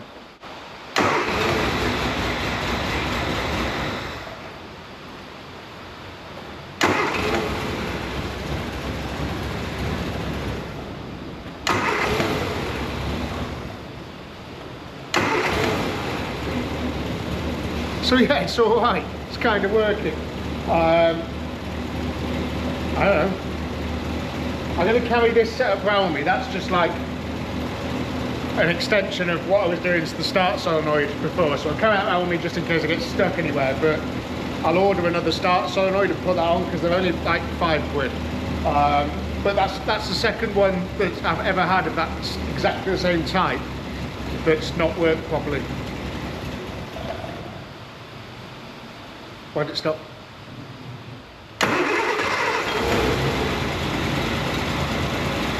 Just give it a bit of chill.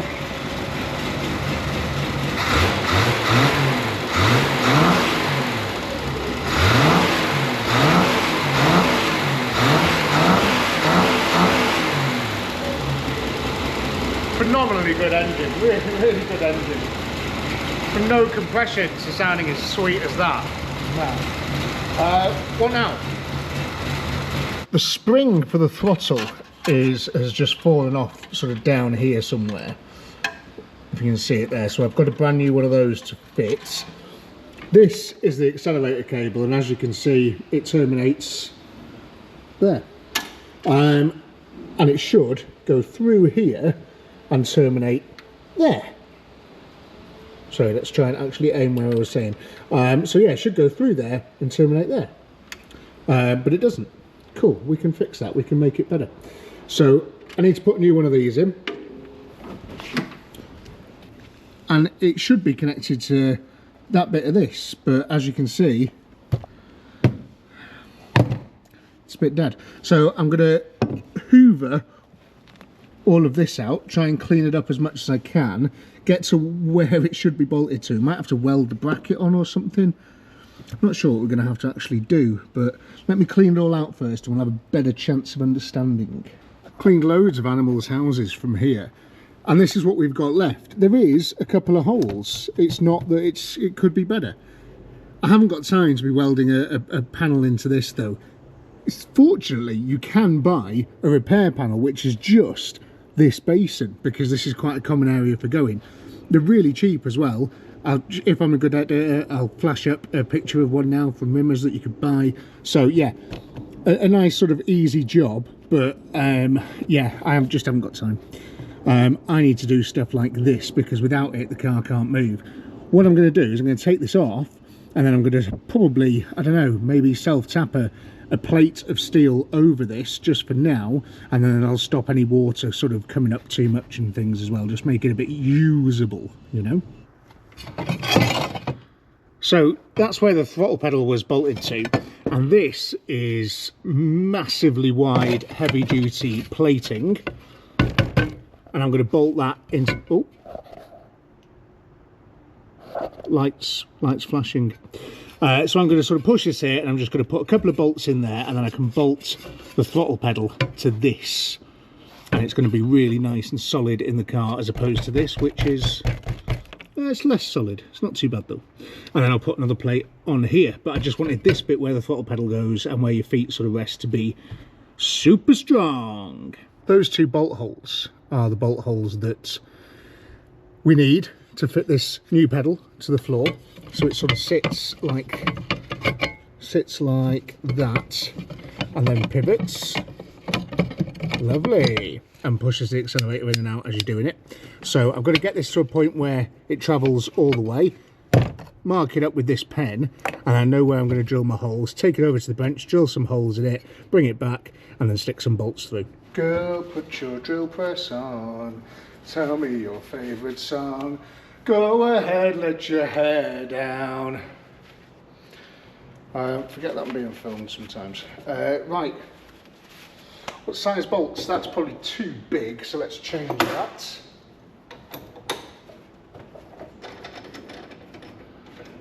these two dots are where the throttle pedal is going to go. So we'll do those first.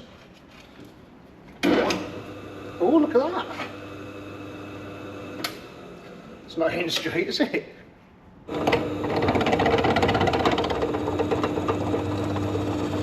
You're going to hold on tight to the bit of metal that you're working with, because if the drill catches, it'll try and rip it out your hand, and if it's sharp, you're going to have a bad time, okay?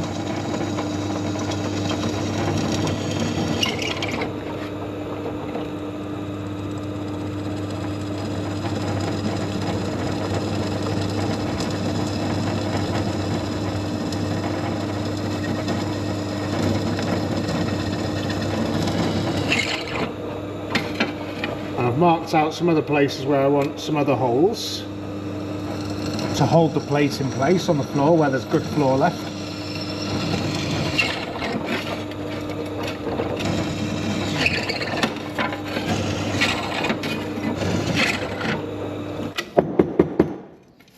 Easy as that. Ooh, what's that?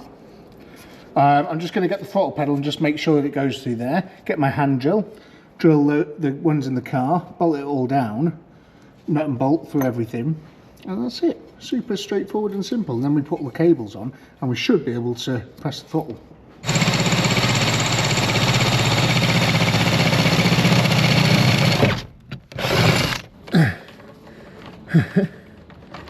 This is so easy.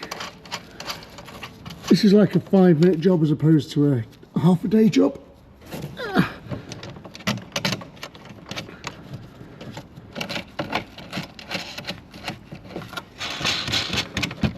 Okay, we're in. Pah.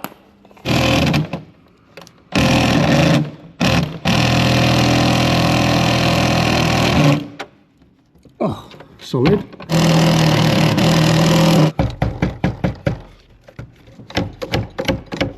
Arguably now stronger than it was from the factory. Amazing. Apart from this bit, don't worry about that, because I've got a huge, massive, heavyweight steel plates in order to fix that problem, make it all nice. So I'm just going to put a couple of little bolts in there just to hold that down, and then I'm happy with that. That's a really solid footwell, and you're going to stand no chance of your feet being shaved off on the motorway. Stronger than it's ever been. I'm going to put a bit of carpet over that and it'll just be lovely. What a lovely place to be. Let me sort out the cable and the spring as well, and we'll see if we can rev her up.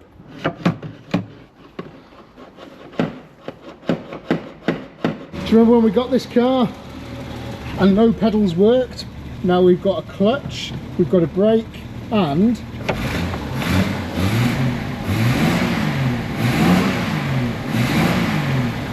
we've got an accelerator. 40 years is nothing for this thing, is it?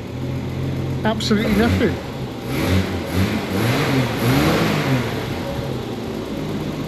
So good. I mean, we could take it for a spin, but there's just a lot of other stuff I want to do first. I need to get this engine running properly with water pump and stuff. I can't remember what else I've ordered. Stuff. We'll just get it and we'll fit it. Hopefully it's here today. Might have arrived at my house already. If not, we're in trouble. But that's what we're doing tomorrow. And then Thursday, hopefully it's this thing's first trip on the road. And then one of you guys can win it. Exciting. Oh, indicators as well, that's it. Great little car.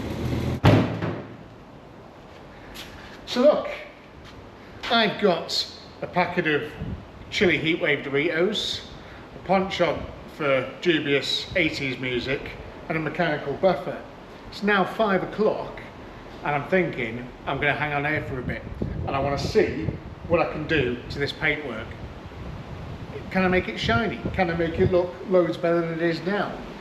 I've got no parts to fit, so I might as well have a go. I guess we should cue the music.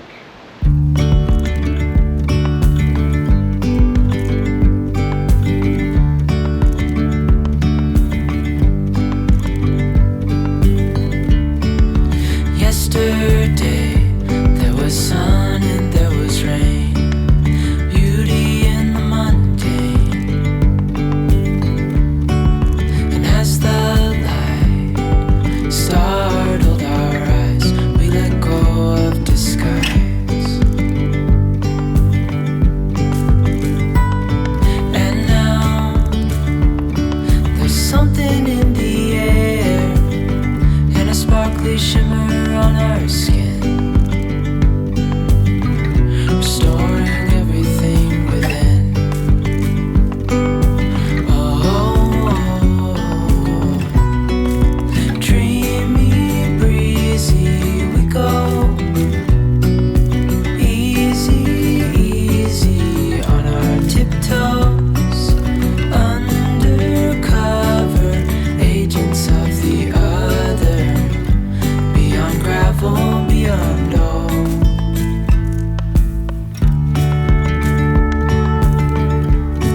God, you should see this car.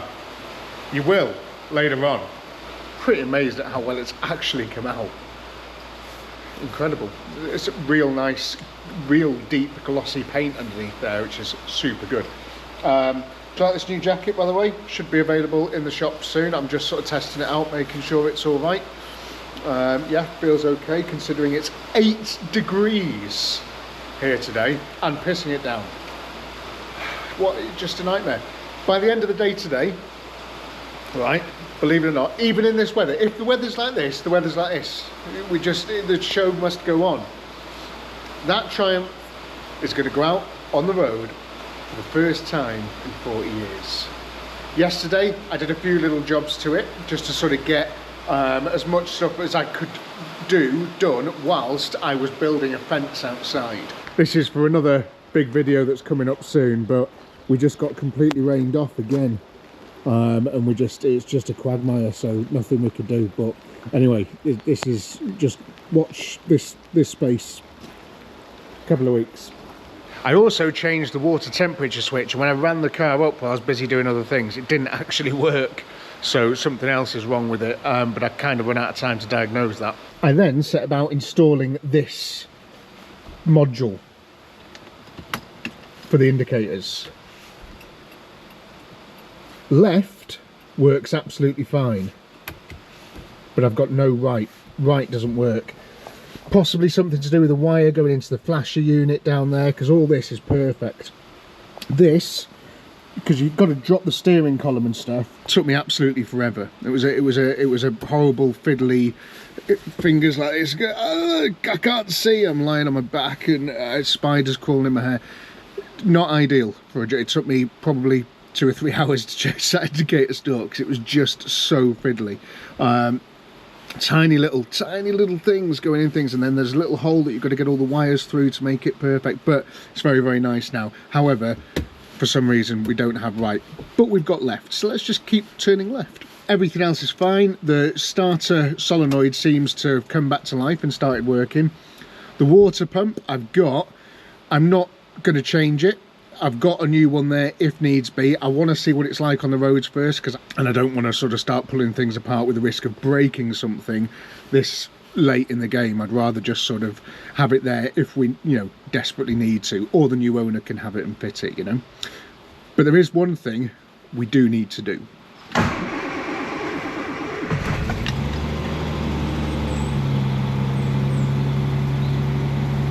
God, this thing starts well, doesn't it?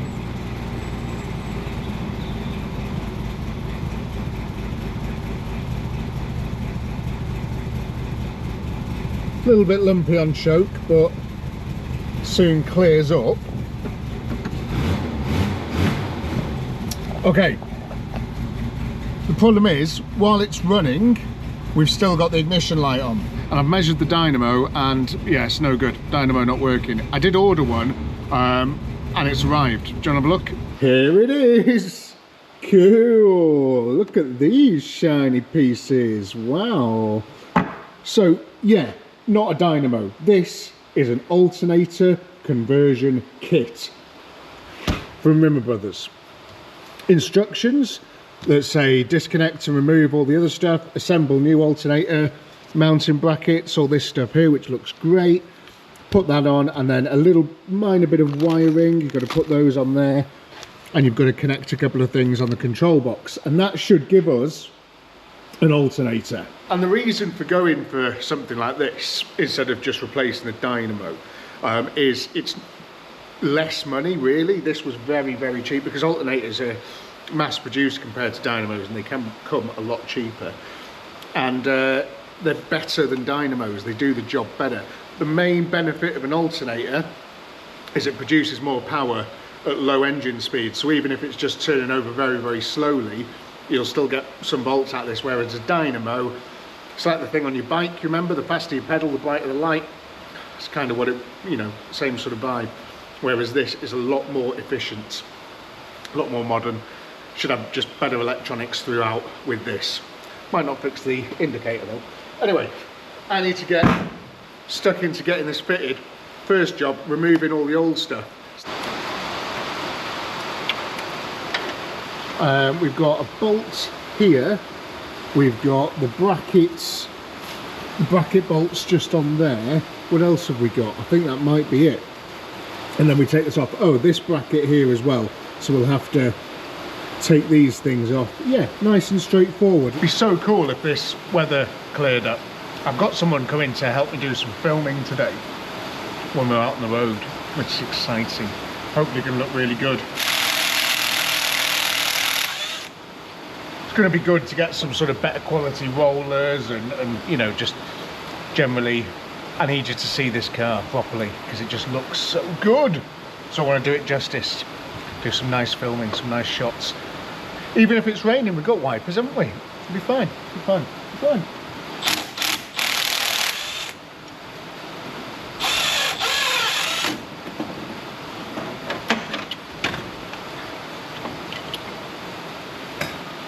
How do you want me to get to that one then?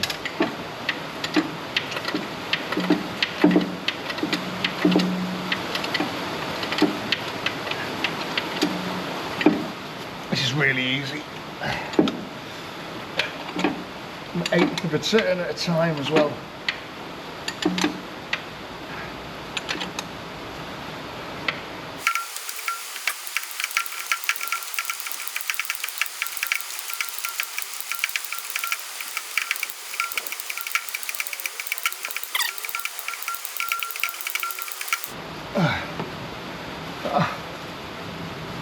Hand stopped working.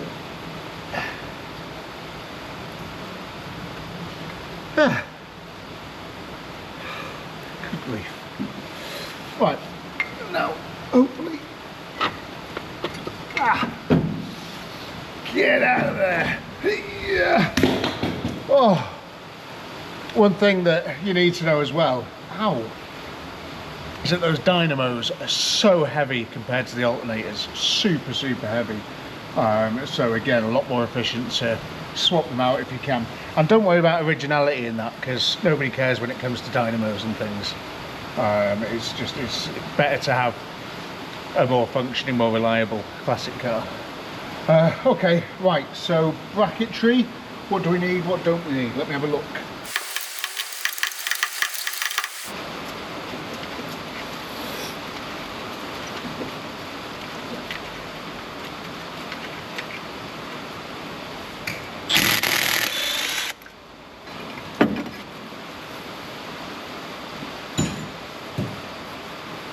Lots of big heavy iron brackets out of the way. I think this one's got to come off as well.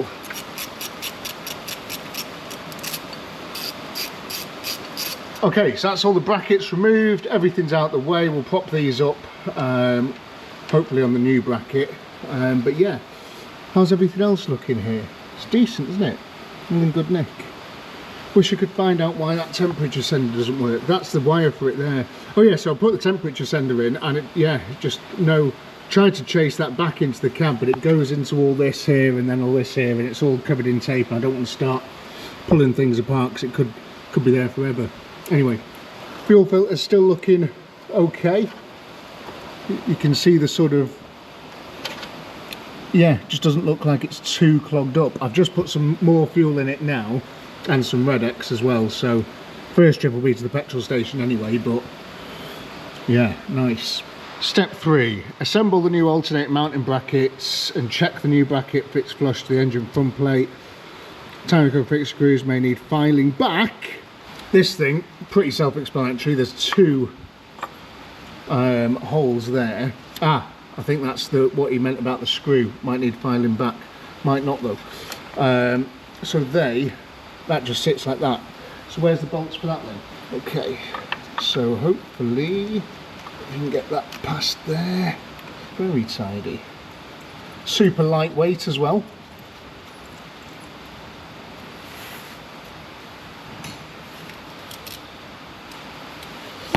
Nothing but the finest Halford socket set.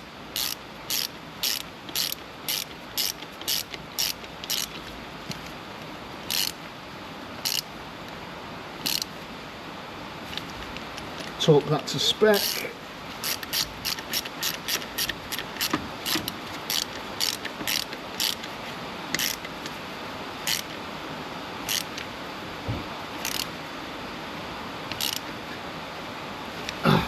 fine with that.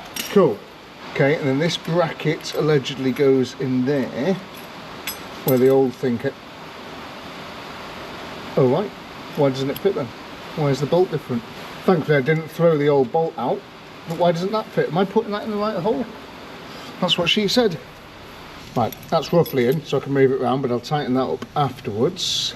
It says the alternator should sit something like that, but what am I missing? Ah, another spacer. Spacer goes at the back. It's to go like that apparently. Yeah, that's right. That feels nice and flush. So then that goes up. So we're gonna, where are we gonna put this fuel pipe? Fuel pipe's gonna live,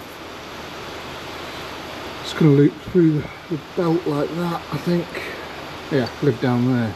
That rubber thing there is just a bit of old pipe just to keep it, stop it rubbing through and keep it safe. Nice. I mean, it's, yeah, it's there, isn't it? So I've been given another belt. I got given two belts, I'm not sure why, so we'll just try this one first that says conversion kit belt on it. Oh yeah, that's fine. Okay, nice. Make sure that's nothing's going to rub on anything there. That should be fine. I'm going to attach this slightly differently. Yeah, that's cool. Get a couple of tie-ups around that. Right, let me tighten everything up. I've just plugged these two wires directly into the back of the alternator because they were the right size, rather than sort of messing about with making a whole new connector for it. So that's wired in. I now need to do something to a control box somewhere. The old dynamo control box is to be used as a junction box. It's necessary to link the plus terminal and the D terminal as in the diagram. Also disconnect the field F terminal and the warning light wire W and link them together, but not through the regulator box. What?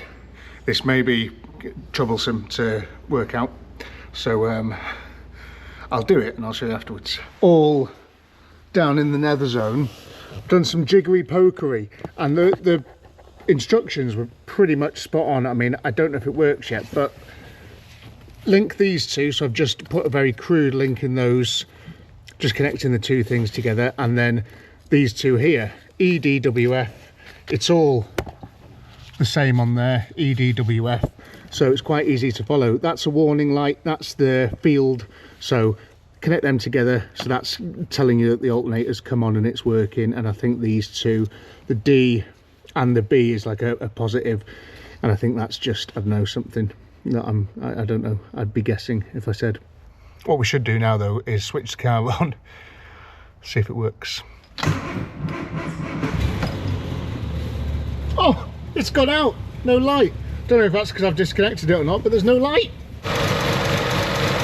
Look at that whirring round there, happy as Larry. And look at that. Come on, you beauty. It's charging the battery, happy as Larry. We've now got an electrical system that is feeding itself back, it's living off itself, it's an organism once again. This car is ready for the road. Just a quick one before we head out on the open road in the stunning Triumphant Vitesse sat behind you, which I'm really starting to like. It's a gorgeous car and you can win it, but we'll discuss that in a moment. If you could do me a massive favour, just hit the subscribe button for me. If you've enjoyed any of this content and you're watching it, you know, it's completely free, you don't have to pay for any of it, but if you could hit the subscribe button, that would be amazing. It would really, really help me out. And listen, I you know, really, really appreciate it. If you want to spend any money, if you want to buy some Tasty Classic stuff, that would be sick. www.tastyclassics.co.uk. Loads of merch on there, shirts, stickers, mugs, loads of good stuff. Selling out of it really quickly at the moment, and you know, we're always putting fresh stock in, so just be aware that there might be a couple of weeks for sort of delivery and stuff on some bits, you know. But yeah, you know, it's getting busy, which is great, which is what I need, you know, because, you know, I've been putting a lot of my own money into a lot of these projects.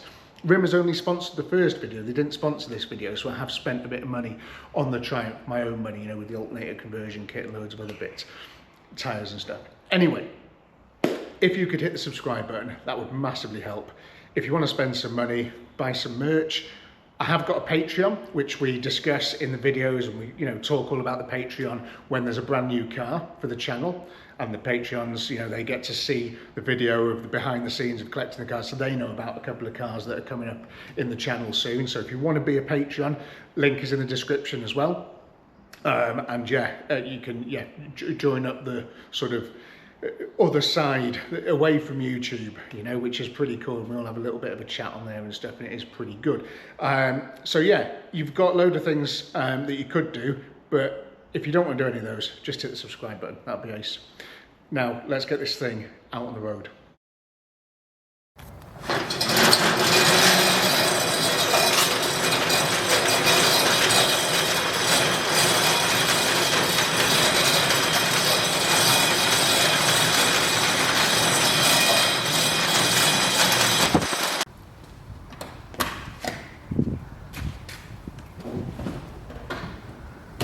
Seat belts on this thing are super weird, but at least it's got them. That's a big plus point. Will it start? Daft question.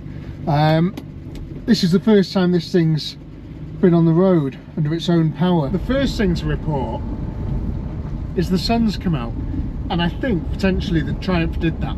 The Triumph brought the sun out, came out the workshop, and the sun came out, and now the skies are blue. What a wonderful little machine. First stop petrol station, are you going to make it?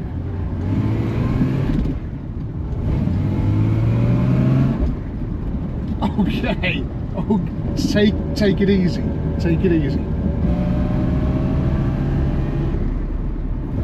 Fourth gear.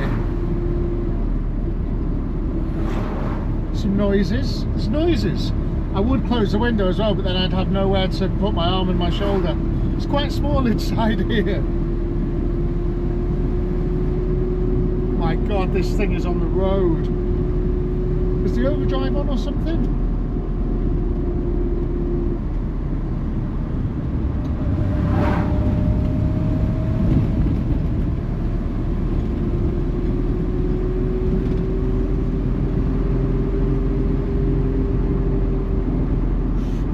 Is that smoke? I can smoke.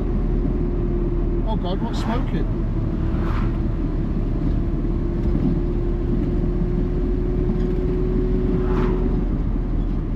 Is it on fire?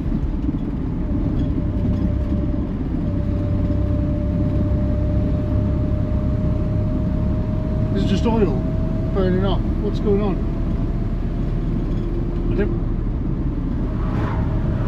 didn't bring a fire extinguisher with me. Maybe I should have.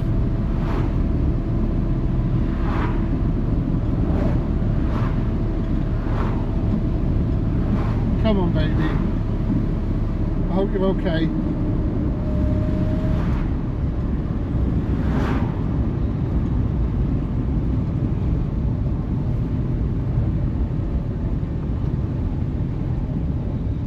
I can see and smell smoke.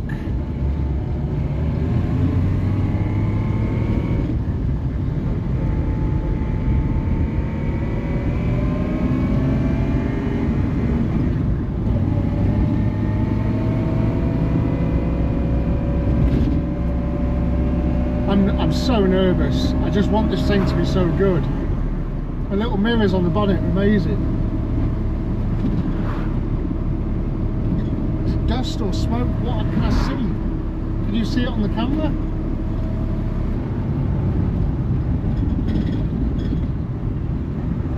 What are we doing? This is nuts.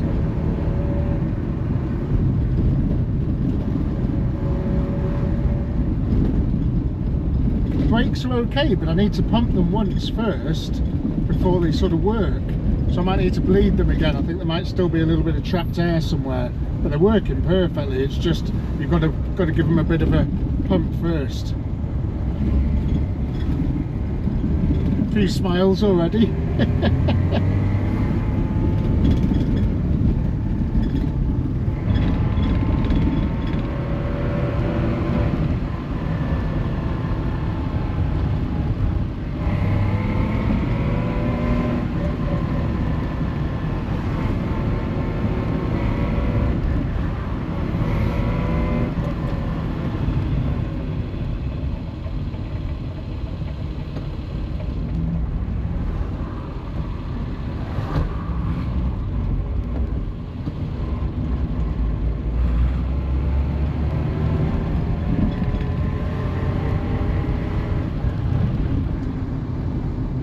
Yeah, we've got left indicator, I keep forgetting.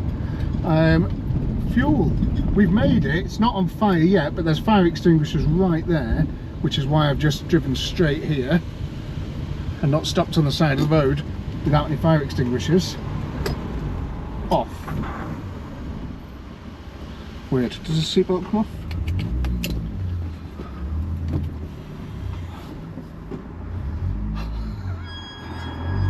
Right, let's put some fuel in and then we're going to go and find somewhere so I can show you this car properly.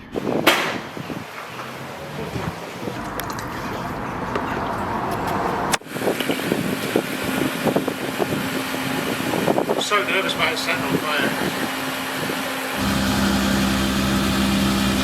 I put a full tank of gas in and it's still not on fire, which is great news. Let's head somewhere so I can show you this thing properly.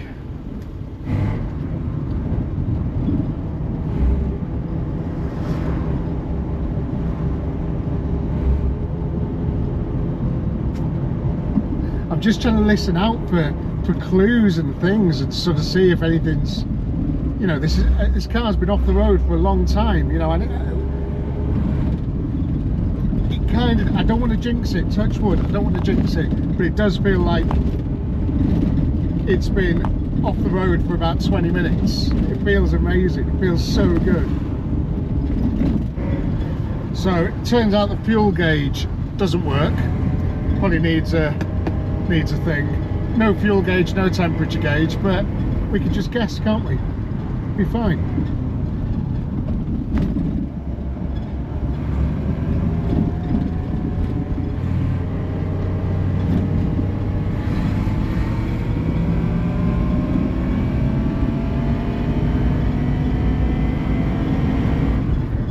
3,000 RPM.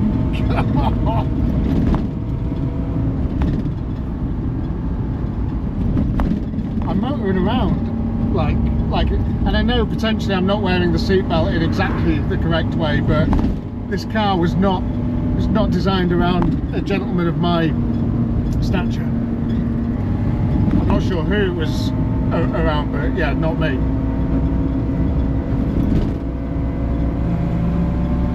Speedo works, doing 35.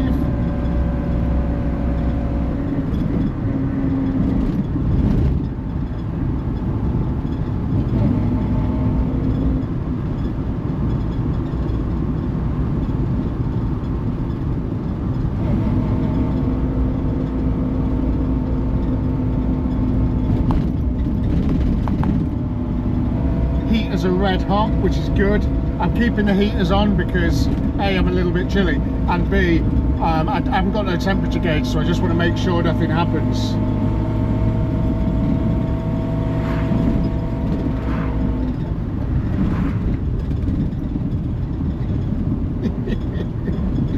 This is fabulous. Look at it, it's just motoring along. Absolutely fabulous. Big steep hill going down here. Do these brakes work? Yeah, they work. Obviously got a lot of stuff to clean off the brakes as well, so I don't know if that's something to do with the throttle pedal position. You know, the first pump, maybe it's being pushed back ever so slightly, if that makes sense. Racing car stuff. If you've got racing cars with sometimes big brakes, they push back off the pads, and the first time, and the wheels move so much, the first time that you put your sort of oh, if you can't find it, wind it. First time you put your foot on the brakes, you've got to take up that distance, and that might be what is happening here, so then that might improve. Nice little single track road.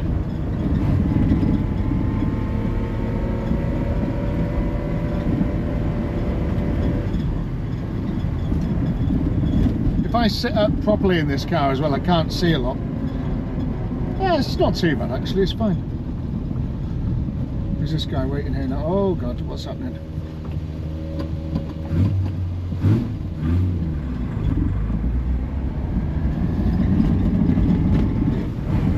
I've picked the muddiest road to go up as well, so when I show you the car it's going to be a bit muddy, which is annoying, and I apologise. Just pulled up just to sort of take some shots of the car, show you what it's like. And she's warm, more like, I don't know, just feels like a little bit pressurized, like there is maybe a blockage or something somewhere. Heaters and all that are working though, everything else is working, but maybe potentially, you know, it does want that water pump or a radiator, because the radiator is in pretty poor nick. So yeah, I don't know. She's very warm though, and I could really do with that temperature gauge. Not ideal. We're not a million miles away from the workshop though, so I can investigate that afterwards. However, I really want you to see this thing.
So yeah, if you want to win it, you can. Just click the link in the description, buy a couple of tickets, you'll help me out, and you could end up with this lovely Vitesse. Right, I think we should try and get it back to the workshop, see if we can just have a quick little fettle with the water system, see if I can probably change that water pump, and then that'll do it for this 1967 Triumph Vitesse.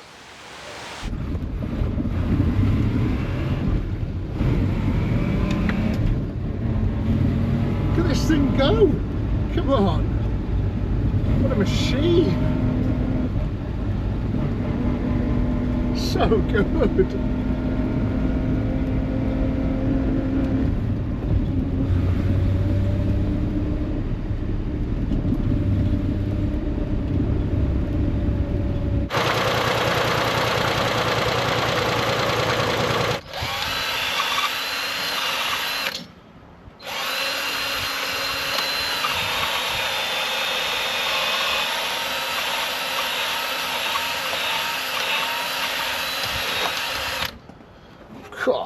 When I first did the coolant flush on this car, I thought I'd got everything, because there's a channel that goes that way, a channel that goes into here, and then into there, and I thought I've got all of those. But what I didn't realise was there was an extra channel that goes directly downwards, which I've now found, and it was blocked, completely blocked. So there just wasn't that water flow that was needed. I've now, I think, cleaned it out as best as I can. I just need to keep flushing it. But the water now, that's my sort of rate of water flow, which is absolutely perfect. It's just flying through there, you know. Can make it go under pressure even faster. It's just pouring out the water pump hole, which is great. And that's what we want.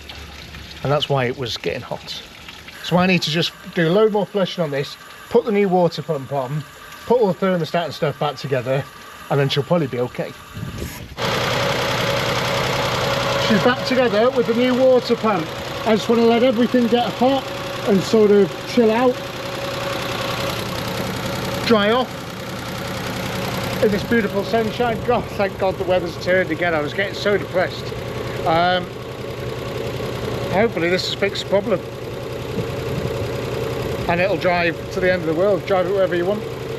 She's been running for a while now, no leaks, everything's sounding sweet as a nut, looking good too. Not getting hot either.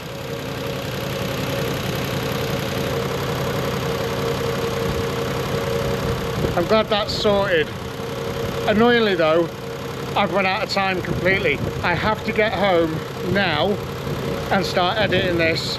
So I'll be editing until probably 1, 2 o'clock in the morning, and then it uploads probably overnight, takes quite a few hours to upload. When I wake up in the morning, hopefully it's done, and I'll be ready for you there at 6 o'clock. Might give you a little bonus episode in the week or something. Just let you know how it's all going and how the raffle's going and stuff. Overall though, very, very pleased with the outcome.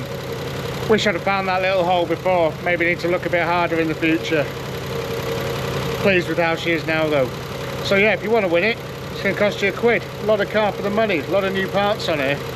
That battery was getting on for 120. Right, I'll see you soon. Bye.